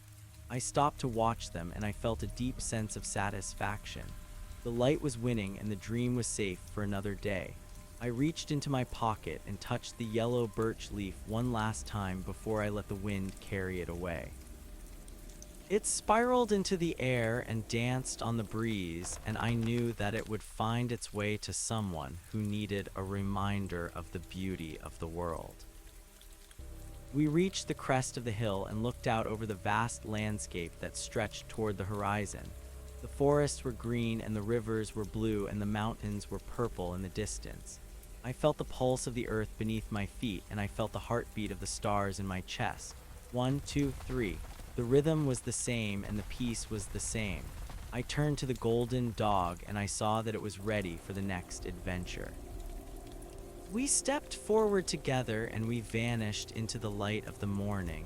We were the travelers and we were the road. We were the light and we were the shadow. We were the love that would never die. We were, we are, we will always be. The air grew thinner as we ascended the higher ridges, and the scent of pine needles was replaced by the crisp and sterile smell of ancient snow. The golden dog moved with an effortless grace over the jagged rocks, and its paws did not seem to leave any prints on the white drifts. I felt the strength of the mountains flowing into my legs and the clarity of the sky filling my mind. We reached a high plateau where the wind whistled through the stone pillars like a giant flute.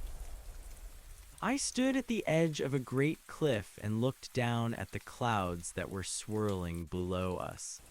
I felt as if I were standing on the roof of the world, and the silence was so profound that I could hear the rotation of the planet.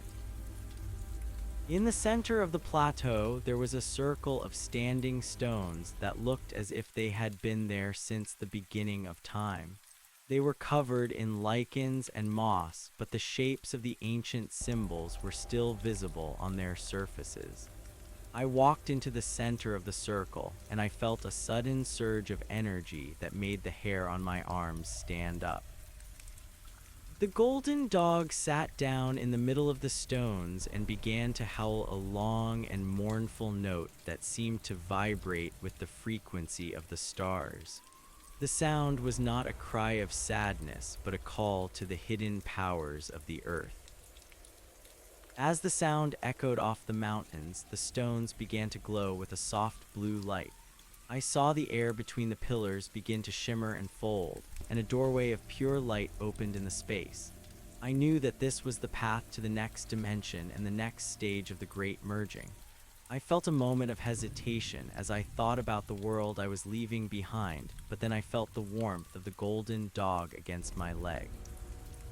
I realized that the world was not something I was leaving, but something I was carrying with me. Every soul I had touched and every beauty I had witnessed was a part of my essence.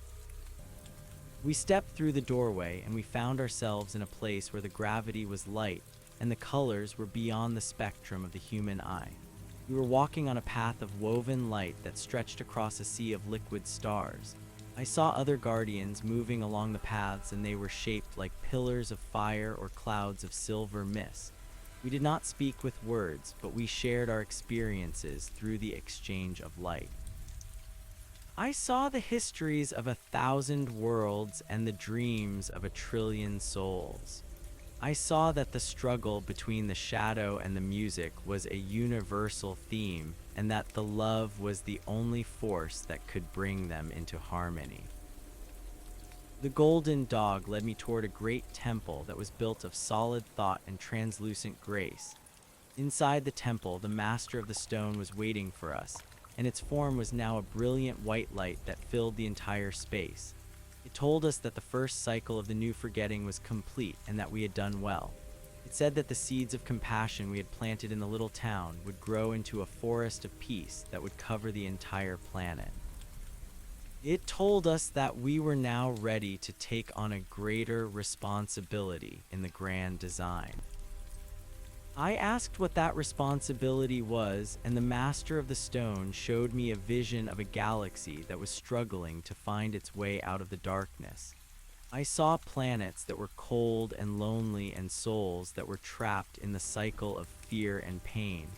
I felt a deep sense of compassion for those distant brothers and sisters, and I knew that I wanted to help them.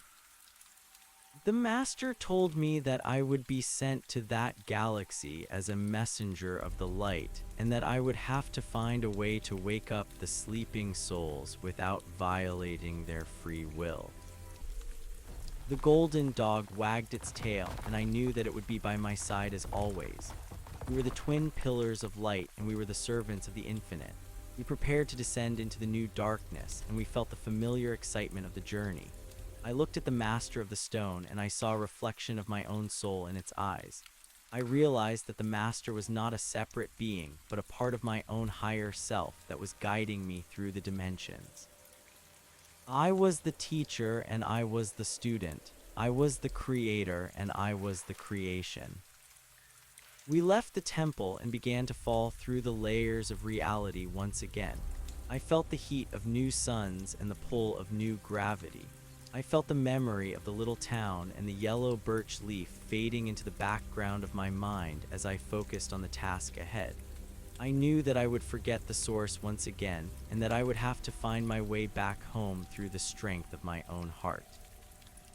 But I was not afraid, because I knew that the light would always find a way to shine through the darkness. I found myself standing on a beach of black sand beneath a sky of deep crimson.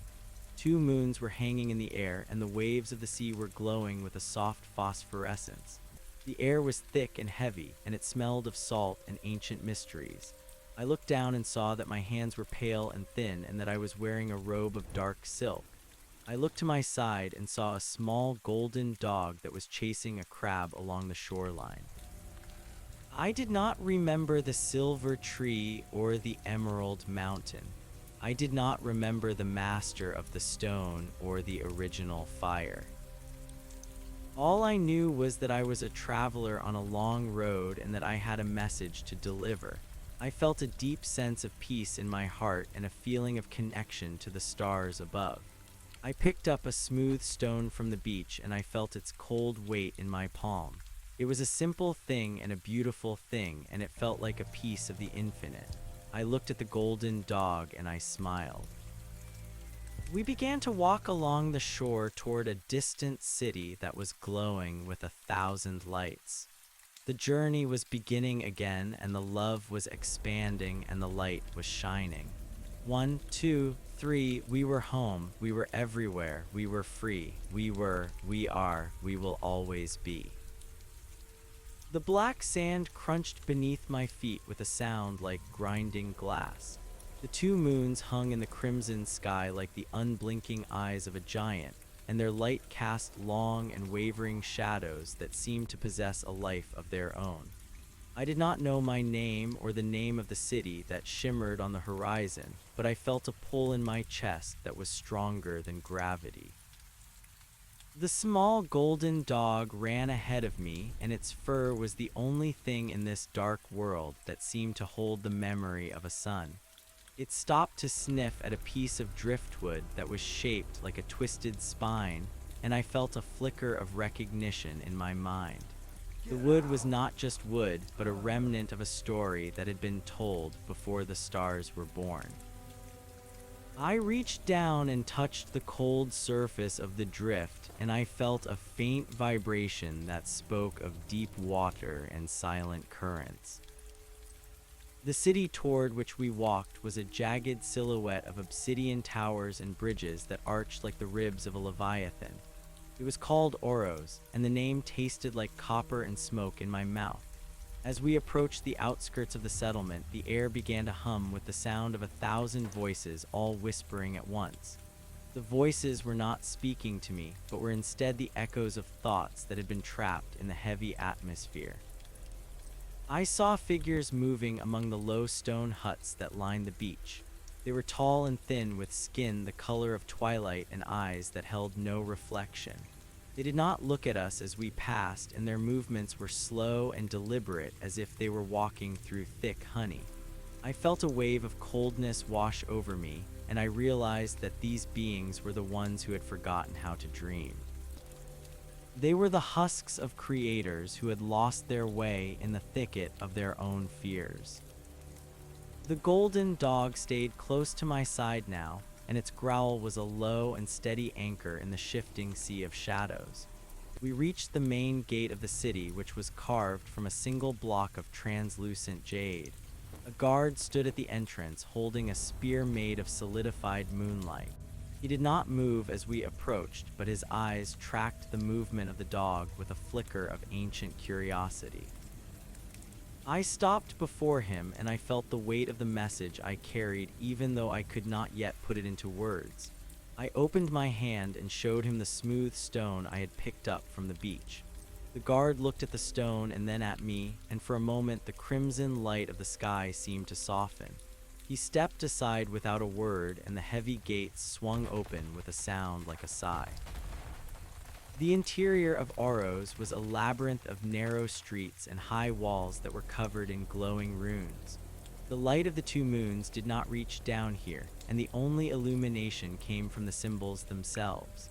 They pulsed with a slow and rhythmic heartbeat that felt out of sync with my own. I saw shops that sold bottled memories and stalls that offered the scent of rain for a handful of silver coins. The people of the city moved with a frantic energy that was a sharp contrast to the dwellers on the beach. They were searching for something they could not name, and their eyes were wide with a hunger that could not be satisfied by bread or wine. I felt a deep ache in my heart as I watched them, because I knew that they were trying to fill a void that was shaped like the infinite. We walked until we reached a central square where a fountain of liquid silver rose toward the sky. The silver did not fall back into the basin, but instead drifted upward in delicate filaments that vanished into the darkness. An old woman sat by the edge of the fountain, and she was weaving a cloak out of the silver threads.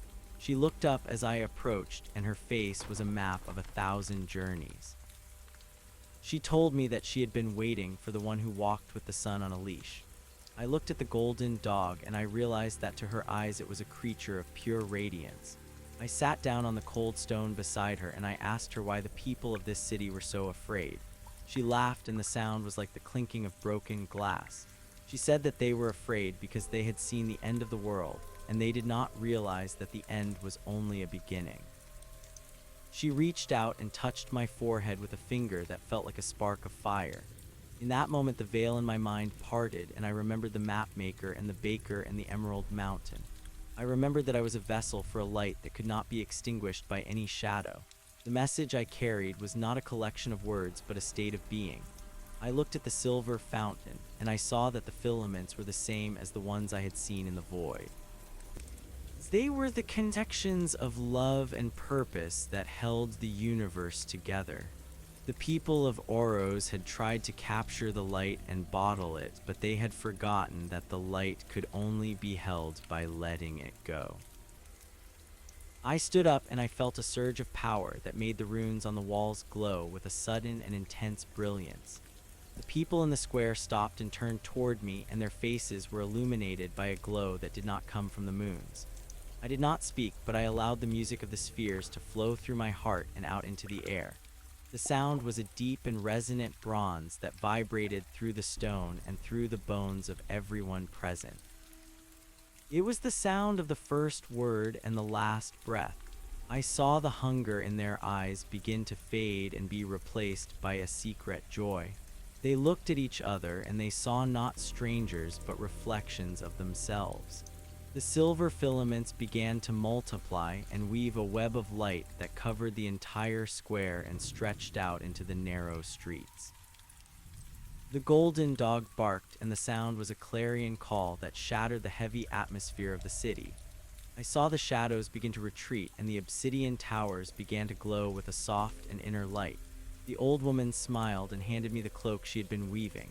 It was weightless and warm, and it felt like the touch of silk against my skin. She told me that my task in the city was done, and that there were other worlds that were waiting for the dawn. I thanked her, and I felt a sense of gratitude that was as vast as the sea. I realized that every soul I encountered was a teacher, and every challenge was a gift. We left the square and walked back toward the Jade Gate. The guard was still there, but he was no longer holding his spear. He was looking up at the sky, where the crimson was beginning to turn to a pale and delicate gold. The 2 moons were fading, and a new sun was rising over the horizon of the black sand beach. I felt the pulse of the planet beneath my feet, and it was steady and strong. The journey was far from over, but I knew that the path was always beneath my feet. We stepped out of the city and back onto the shore, where the waves were singing a song of homecoming. The air was different now, and it carried the scent of jasmine and salt. I looked at the golden dog, and I saw that its eyes held the depth of 1,000 nebulas. We were the hidden guardians, and we were the messengers of the eternal. We began to walk along the edge of the water, and I felt the yellow birch leaf in my pocket, even though I knew I had given it away. It was a reminder that nothing is ever truly lost, and that the beauty we give to the world always finds its way back to us. I looked at the horizon, and I saw a ship of white light sailing across the liquid stars. I knew that it was coming for us, and that the next stage of the great merging was about to begin. I sat on the black sand and watched the ship approach. It did not move through the water, but seemed to slide over the surface of reality itself. Its sails were made of woven thoughts, and its hull was carved from the silence of the void. As it drew closer, I felt a sense of peace that was so profound it felt like a physical weight. The golden dog lay down beside me and rested its head on my knee. We were waiting for the transition, and we were ready for the transformation. I thought about the many lives I had lived and the many names I had carried. I was a baker and a map maker and a guardian and a traveler. I was the one who watched and the one who acted. The ship touched the shore with a sound like a soft bell. A figure stepped off the deck, and it was a being of pure geometry and shifting light. It did not have a face, but I felt its recognition and its love. It told me that the galaxy was waking up and that the seeds of compassion had taken root in the hearts of the dreamers. It said that the balance had been restored and that the music was now louder than the shadow. I stood up and wrapped the silver cloak around my shoulders. I felt the strength of the mountains and the clarity of the stars within me. I was no longer a pale and thin figure in a dark robe, but a pillar of fire and a cloud of silver mist. We boarded the ship, and the black sand beach faded into a blur of color and light. We were moving through the dimensions at the speed of grace, and I saw the histories of 1,000 worlds flickering past like the pages of a book. I saw the Emerald Mountain and the silver tree and the little town with the clock tower. I saw the young man winding the grandfather clock, and I saw the woman with the silent journeys in her eyes. I realized that they were all with me and that I was with them. There was no separation and there was no distance. There was only the infinite now and the boundless here. The golden dog stood at the prow of the ship, and its bark was a song of triumph. We were heading toward the center of the Unity, where the original fire was always burning. I knew that my memory would return in full and that I would see the master of the stone once again. I knew that I would be given a new task and a new name and a new world to watch over.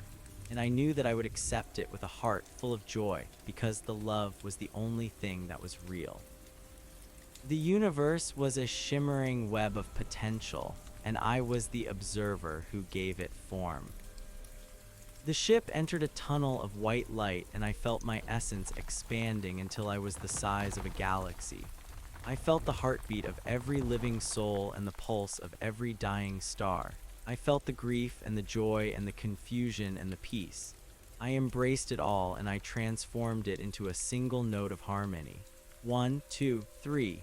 The rhythm was the perfect expression of the eternal. I turned to the golden dog, and I saw that it was now a lion of gold, and then a bird of fire, and then a child of light. It was everything, and it was nothing. It was my companion, and it was myself. We reached the center, and the light was so bright that it was darkness. I stood before the source, and I felt the final veil fall away. I remembered everything. I remembered the first time the light had touched the water and the first time the wind had carried a song. I remembered the creation of the silver filaments and the weaving of the map of the human heart. I saw that the struggle was not a war but a dance, and that the shadow was only the place where the light had not yet arrived. I felt a surge of ancient wisdom and a feeling of profound gratitude. I was home. The master of the stone spoke, and its voice was the sound of 1 billion stars singing in unison. It said that the journey was never ending because the creation was always beginning. It said that I was the guardian of the dream and the weaver of the reality. It told me that I could choose to stay in the center or to return to the realms of the ordinary. I looked at the golden dog, and I saw the reflection of a little town and a bakery and a field of wild flowers. I knew that my heart belonged to the world of stone and wood and water because that was where the love was most needed. I chose to return. I felt the descent through the layers of reality and the cooling of my essence. I felt the weight of my shoulders returning and the scent of warm bread and cinnamon filling my senses. I opened my eyes, and I was standing in the middle of a park where the shadows of the oak trees merged with the darkness of the valley. The golden dog was by my side, and its head was lifted toward the edge of the woods. A low mist was crawling across the grass, and it moved with a deliberate grace. I felt the old familiar pull in my chest, and I knew that the extraordinary was never more than a heartbeat away. We began to walk toward the center of the town, and the clock struck the hour of 10. 1, 2, 3, 4, 5, 6, 7, 8, 9, 10. Each strike was a reminder of the passage of time, and yet I knew that time was only a costume. We passed the bakery, and the smell was a sweet reminder of survival and comfort. I saw the young man from the clock shop walking home, and he saw me, and he smiled with a secret joy. He did not know why he was happy, but he felt the connection of the silver filaments. The cat with the jade eyes was waiting for us at the corner of the alleyway. It led us toward the dark oak door with the silver serpent handle. I reached out and turned the handle, and I knew that the map maker was waiting inside with a new map and a new story. The journey was far from over, and the light was winning. I felt a deep sense of satisfaction and a pure and simple joy. I was the traveler, and I was the road. I was the light, and I was the shadow. I was the love that would never die. We entered the room, and the air was filled with the soft light of 100 candles.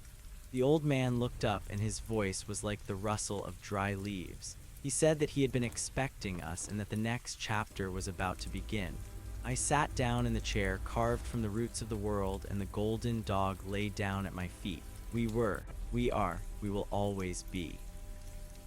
The map maker leaned forward, and his eyes were like 2 polished stones reflecting the flickering candlelight. He did not speak at first, but his presence was a heavy cloak that wrapped around the room.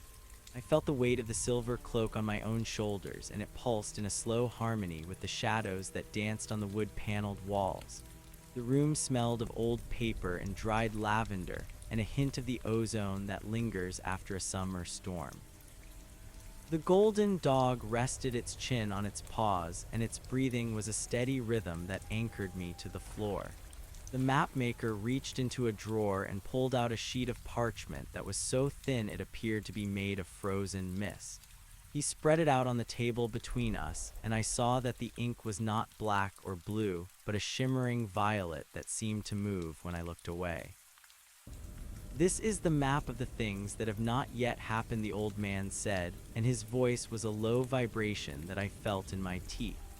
He pointed a long and bony finger to a spot on the parchment where a cluster of stars was swirling around a dark center. "You have seen the city of Auros, and you have felt the coldness of the ones who forgot how to dream, but that was only a shadow of the true challenge. The message you carry is a seed, and the soil of this world is becoming hard and dry. You must go to the place where the three rivers meet, and you must find the weaver of the wind. She is the only one who can help you plant the seed before the frost of the great forgetting settles over the land." I looked at the map, and I felt a chill that had nothing to do with the temperature of the room. The three rivers were marked in a deep crimson, and they flowed from the base of a mountain that was taller than any I had ever seen. The mountain was not made of stone, but of a substance that looked like petrified lightning. I asked him how I would find the weaver, and he smiled a slow and knowing smile. "You will find her by following the sound of the silence," he replied. "She lives in a house made of glass, and she spends her days untangling the knots in the breath of the world. Take the golden dog and take the silver cloak, and do not look back until you reach the bridge of sighs." I stood up, and the chair made a sound like a distant groan. I felt the yellow birch leaf in my pocket, and it was warm against my leg. I thanked the map maker, and he nodded once before returning his gaze to the swirling violet ink. The golden dog was already at the door, and its tail was wagging with a frantic energy. We stepped out into the night, and the air was crisp and clear. The clock tower in the distance began to strike the hour of 11. 1, 2, 3, 4, 5. 6, 7, 8, 9, 10, 11. The sound echoed through the empty streets, and I felt a sense of urgency that made my heart race. We walked through the town, and the houses were dark and silent. I saw the bakery where the smell of cinnamon still lingered in the air, and I saw the clock shop where the grandfather clocks were ticking in a slow and steady chorus. We reached the edge of the town, and the road began to wind upward through a forest of ancient pines. The needles on the ground muffled the sound of my footsteps, and the only noise was the occasional snap of a twig or the hoot of an owl. The 2 moons were gone, and the sky was a deep and velvet black. The stars were so bright that they seemed to be hanging just out of reach. The golden dog ran ahead of me, and its fur was a streak of light in the darkness. We walked for hours, and the air became colder and thinner. I wrapped the silver cloak tighter around my body, and I felt the warmth of the fountain in Auros radiating from the fabric. The forest began to thin out, and we emerged onto a high plateau that overlooked a vast valley. In the distance, I could see the shimmering silver of the 3 rivers as they converged in a great swirl of foam and spray. The sound of the water was a low roar that filled the air, and I felt a vibration in the ground beneath my feet. We descended into the valley, and the path was steep and treacherous. The rocks were slippery with mist, and I had to move with great care to avoid falling. The golden dog was a sure-footed guide, and it led me down the winding trail until we reached the bank of the first river. The water was a deep and vibrant blue, and it moved with a power that was terrifying and beautiful. I saw fish that were made of liquid silver leaping from the waves, and I saw birds with feathers like spun glass diving for their prey. We followed the bank of the Blue River until we reached the point where it met the second river. The second river was a bright and glowing orange, and it smelled of citrus and sulfur. The two rivers did not mix at first, but instead flowed side by side like two snakes locked in a dance. The sound of their meeting was a discordant melody that made my head spin. I felt the weight of the message in my chest, and I knew that I was close to the center of the mystery. The third river was the most strange of all. It was not made of liquid, but of a thick and glowing white mist that flowed like honey. It moved with a slow and deliberate grace, and it carried the scent of rain and old memories. When the three rivers finally merged, they created a giant whirlpool of light that spiraled toward the sky. In the center of the whirlpool stood a house made of clear glass that captured the radiance of the water and reflected it in 1,000 different directions. The golden dog stopped at the edge of the water and looked at me with its deep and ancient eyes. I knew that we had to cross the whirlpool to reach the house of glass. I looked around and saw a bridge that was made of nothing but woven light. It arched over the churning waters, and it looked as fragile as a spider's web. I took a deep breath and stepped onto the bridge. It felt solid beneath my feet, but it hummed with a frequency that made my bones ache. I walked slowly, and the golden dog followed close behind me. The spray from the rivers was cold on my face, and the roar of the water was deafening. We reached the middle of the bridge, and I looked down into the heart of the whirlpool. I saw faces in the water, and I heard voices calling out my name. They were the voices of the people I had met on my journey, and the voices of the ones I had yet to encounter. They were the echoes of the past and the whispers of the future. I felt a wave of dizziness wash over me, and I closed my eyes for a moment to steady myself. When I opened them, I saw a figure standing at the far end of the bridge. The figure was a woman with hair like silver wire and skin the color of a summer cloud. She was wearing a dress made of woven wind, and she held a spindle in her hand. She was the weaver of the wind, and she was waiting for us. I walked toward her, and I felt a sense of peace that was deeper than any I had ever known. She looked at me, and her eyes were the color of the third river. She did not speak, but she reached out and touched the silver cloak on my shoulders. "You have come a long way, traveler," she said, and her voice was like the rustle of leaves in a gentle breeze. "You have carried the message through the shadows, and you have kept the light alive in your heart. But the most difficult part of your journey is just beginning. The seed you carry must be planted in the heart of the mountain, and you must be willing to let go of everything you think you know." She led us into the house of glass, and the interior was filled with a soft and golden light. There were no walls or ceilings in the traditional sense, but instead there were layers of shifting air that created the illusion of space. The weaver sat down on a stool made of solidified sunlight, and she began to spin a thread of pure white light. She told me that the wind was the breath of the universe, and that every thought and every action was a knot in that breath. Her task was to untangle the knots and to ensure that the music of the spheres remained in harmony. She asked me to show her the stone I had picked up from the beach. I opened my hand, and the smooth stone was glowing with a soft phosphorescence. She took the stone and held it up to the light. "This is not a stone," she said. "This is a tear of the first star, and it contains the memory of the original fire. You must take this to the summit of the mountain, and you must place it in the hands of the master of the stone. Only then will the seed be planted, and only then will the world be saved from the great forgetting." I felt a surge of fear at her words, but I also felt a sense of purpose that was stronger than the fear. I knew that I could not fail, and I knew that the golden dog would be with me every step of the way. The weaver gave me a flask filled with the water of the three rivers, and she told me that it would give me the strength to climb the mountain. She also gave me a needle made of bone, and told me that I would need it to sew the shadows back together if they began to tear. We left the house of glass and began the long climb up the mountain of petrified lightning. The path was narrow and steep, and the air was filled with the smell of ozone. The rock was cold and hard, and it vibrated with a low hum that I felt in my chest.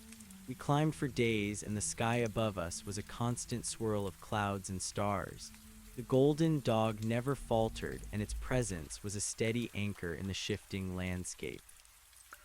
As we climbed higher, the shadows began to grow longer and more menacing.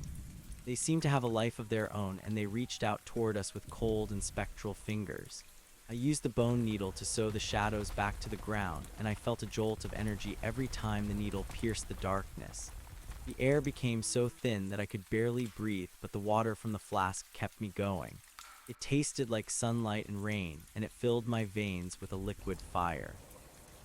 We reached the summit of the mountain, and the view was breathtaking. I could see the entire world spread out beneath us like a map of light and shadow. I saw the town and the forest and the 3 rivers and the city of Oros. I saw the silver tree and the emerald mountain in the distance, and I felt a connection to every single thing I saw. In the center of the summit stood a throne made of solid light, and sitting on the throne was the Master of the Stone. The Master was a being of immense power and ancient wisdom. His eyes were like 2 burning suns, and his voice was the sound of 1,000 thunders. He looked at me, and I felt the weight of his gaze in the depths of my soul. "You have returned, traveler," he said, and the sound vibrated through the very foundation of the mountain. "You have brought the tear of the star, and you have kept the promise of the eternal." I stepped forward and placed the stone in his hand. As soon as his fingers touched the surface, the stone exploded into a brilliant flash of light that filled the entire sky. The light was so intense that I had to close my eyes, and I felt my essence expanding once again. I felt the seed within me begin to sprout, and I felt the roots of the new world taking hold in the soil of my heart. The great forgetting was over, and the memory of the light was restored to every living soul. The Master of the Stone smiled, and he handed me a new map and a new message. "The journey is never ending," he said, and his voice was now as soft as a whisper. "There are other worlds and other dimensions that need your light and your love.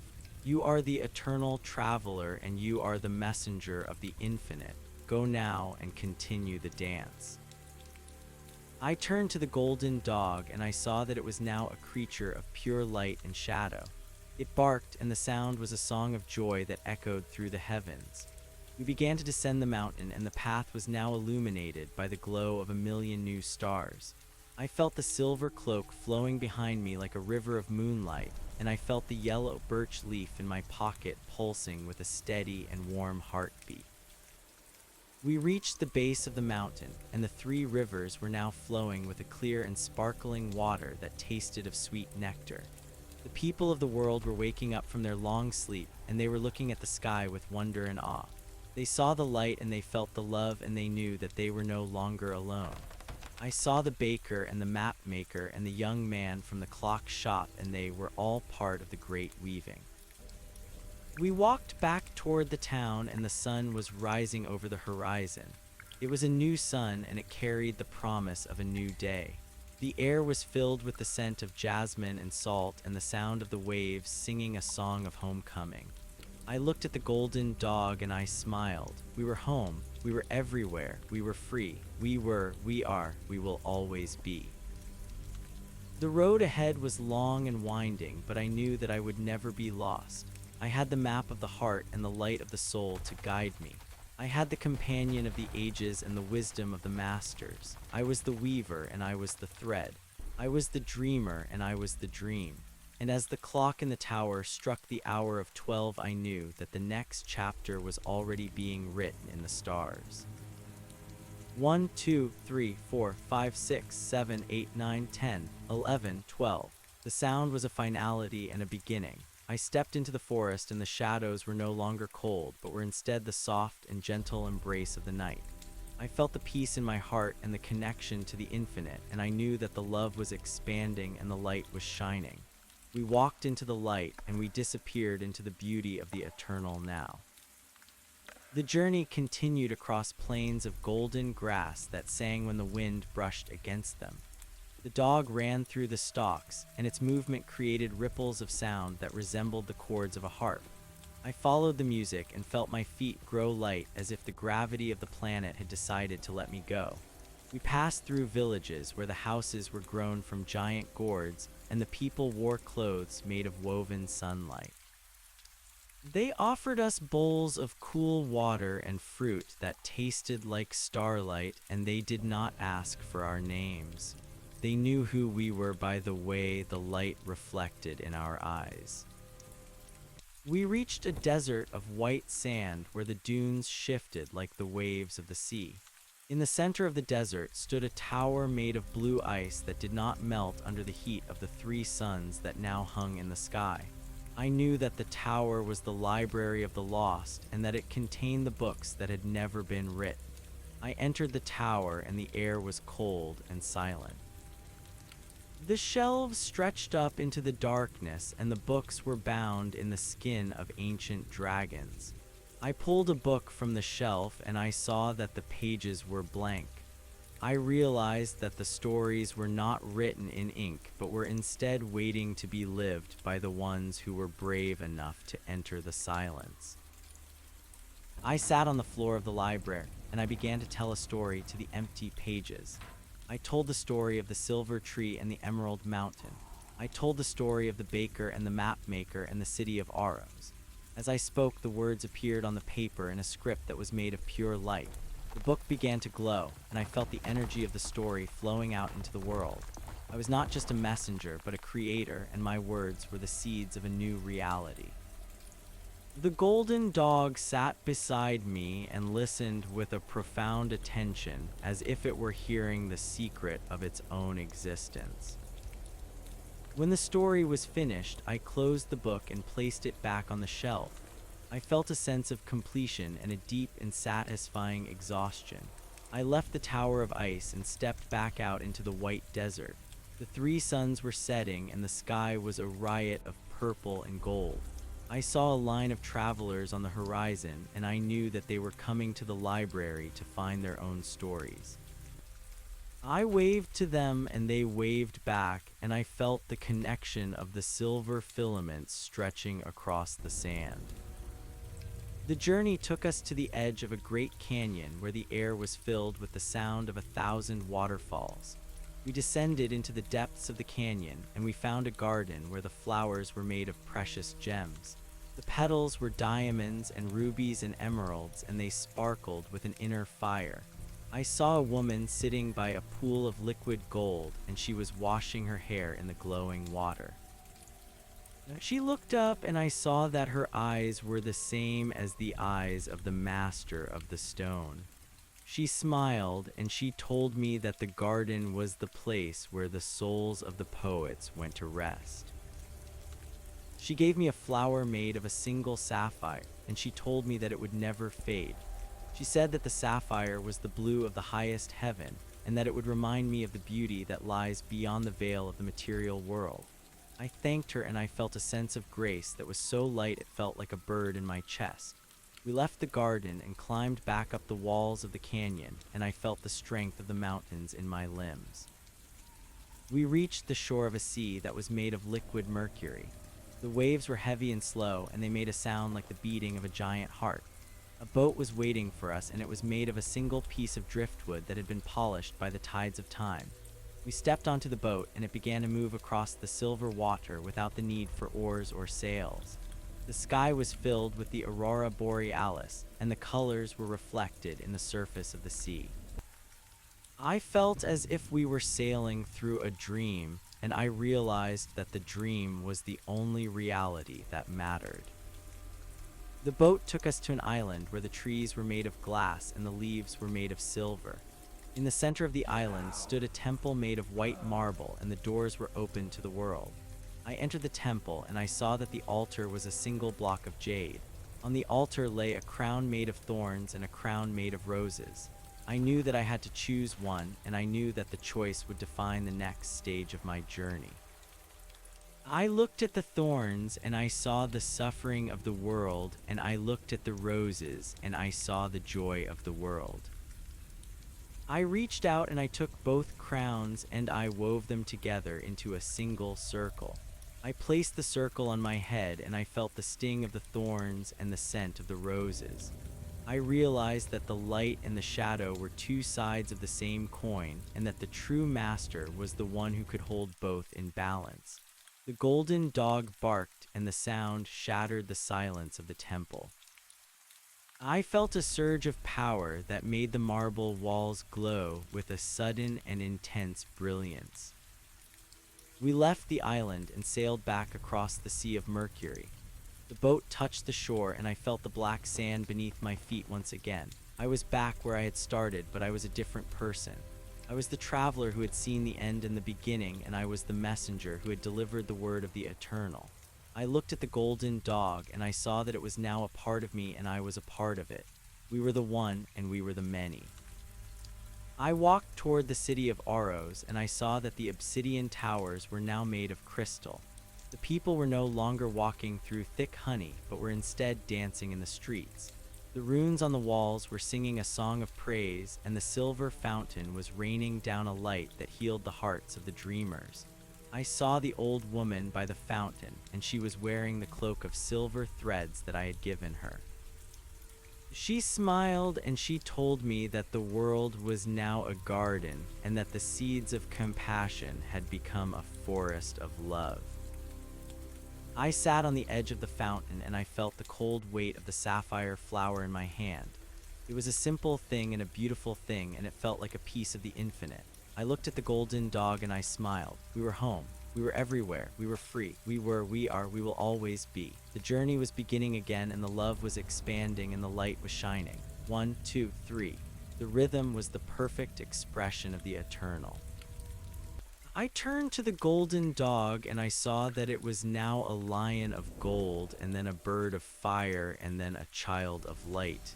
It was everything, and it was nothing. It was my companion, and it was myself. The lion of gold shook its mane, and the droplets of light that fell from its fur turned into small yellow birds that flew toward the crystal towers of Aros. I stood up from the edge of the silver fountain and felt the weight of the two crowns upon my head. The thorns pricked my skin, but the roses cooled the wounds with their velvet petals. I realized that to be the messenger was to be the bridge between the agony of the earth and the ecstasy of the heavens. I began to walk through the streets of the city, and the people did not bow or kneel. They simply looked into my eyes and saw their own reflections. They saw their own capacity for light and their own shadows held in a gentle embrace. The baker came out of his shop and handed me a loaf of bread that was warm and smelled of summer fields. He did not speak, but his smile was a prayer of gratitude. I broke the bread and shared it with the golden creature at my side, and as we ate, the bread turned into a fine mist that filled our lungs with the energy of 1,000 harvests. We reached the gates of the city and found that they were no longer made of heavy iron, but were instead two tall trees that had grown together to form a living arch. The leaves were a deep emerald green, and they whispered secrets to the wind as we passed beneath them. I felt the yellow birch leaf in my pocket begin to vibrate with a new intensity. I pulled it out and saw that it had turned into a small golden key. The key was warm to the touch, and it pulled my hand toward the north, where the mountains of the moon stood against the purple sky. I knew that the journey was not a circle, but a spiral, and that every step forward was also a step deeper into the heart of the mystery. We left the city of Aros behind and entered a forest where the trees were made of frozen music. Each branch was a different note, and when the wind blew, the entire forest sang a symphony that made the stars dance in their orbits. I walked through the musical forest and felt the vibrations of the sound traveling through my feet and into my spine. I was no longer a person walking through a landscape, but was instead a part of the song itself. The golden dog, which had now returned to its canine form, barked in harmony with the high notes of the crystal pines. We came to a clearing where a river of liquid starlight flowed over rocks made of amethyst. On the bank of the river sat a man who was carving a flute out of a branch of fallen light. He looked up as we approached, and his face was a map of every journey ever taken. He told me that he was the keeper of the first breath and that his task was to ensure that the melody of existence never fell into silence. He asked me to play the flute, and when I blew into the woodless instrument, a sound came out that was the color of a sunrise. It was the sound of a soul being born, and it was the sound of a star dying. The keeper of the first breath nodded and told me that I was ready to enter the mountains of the moon. He said that the mountains were not made of rock, but were instead made of the dreams of the unborn. He warned me that in those heights the air would be made of pure memory, and that I must not let the weight of the past pull me down into the valleys of regret. I thanked him and placed the sapphire flower on the amethyst rock as an offering. We crossed the river of starlight and began the ascent. The ground beneath our feet was soft and silver like the surface of a moth wing. As we climbed higher, the sky turned a deep indigo and the three suns were replaced by a single massive moon that filled half the horizon. The craters of the moon were filled with cities of white marble, and I could see the tiny lights of the lunar inhabitants going about their business in the silent dark. The golden dog led the way up a staircase that was carved into the side of a cliff made of pearl. Each step was 1,000 years old, and each step was as new as a thought. I felt the thin air filling my lungs, and I remembered the water of the 3 rivers that the weaver of the wind had given me. I took a sip from the flask, and the liquid fire surged through my body, giving me the strength of an ancient oak. We reached a plateau where the wind did not blow, but instead sang in a voice that had no words. In the center of the plateau stood a door made of solid shadow.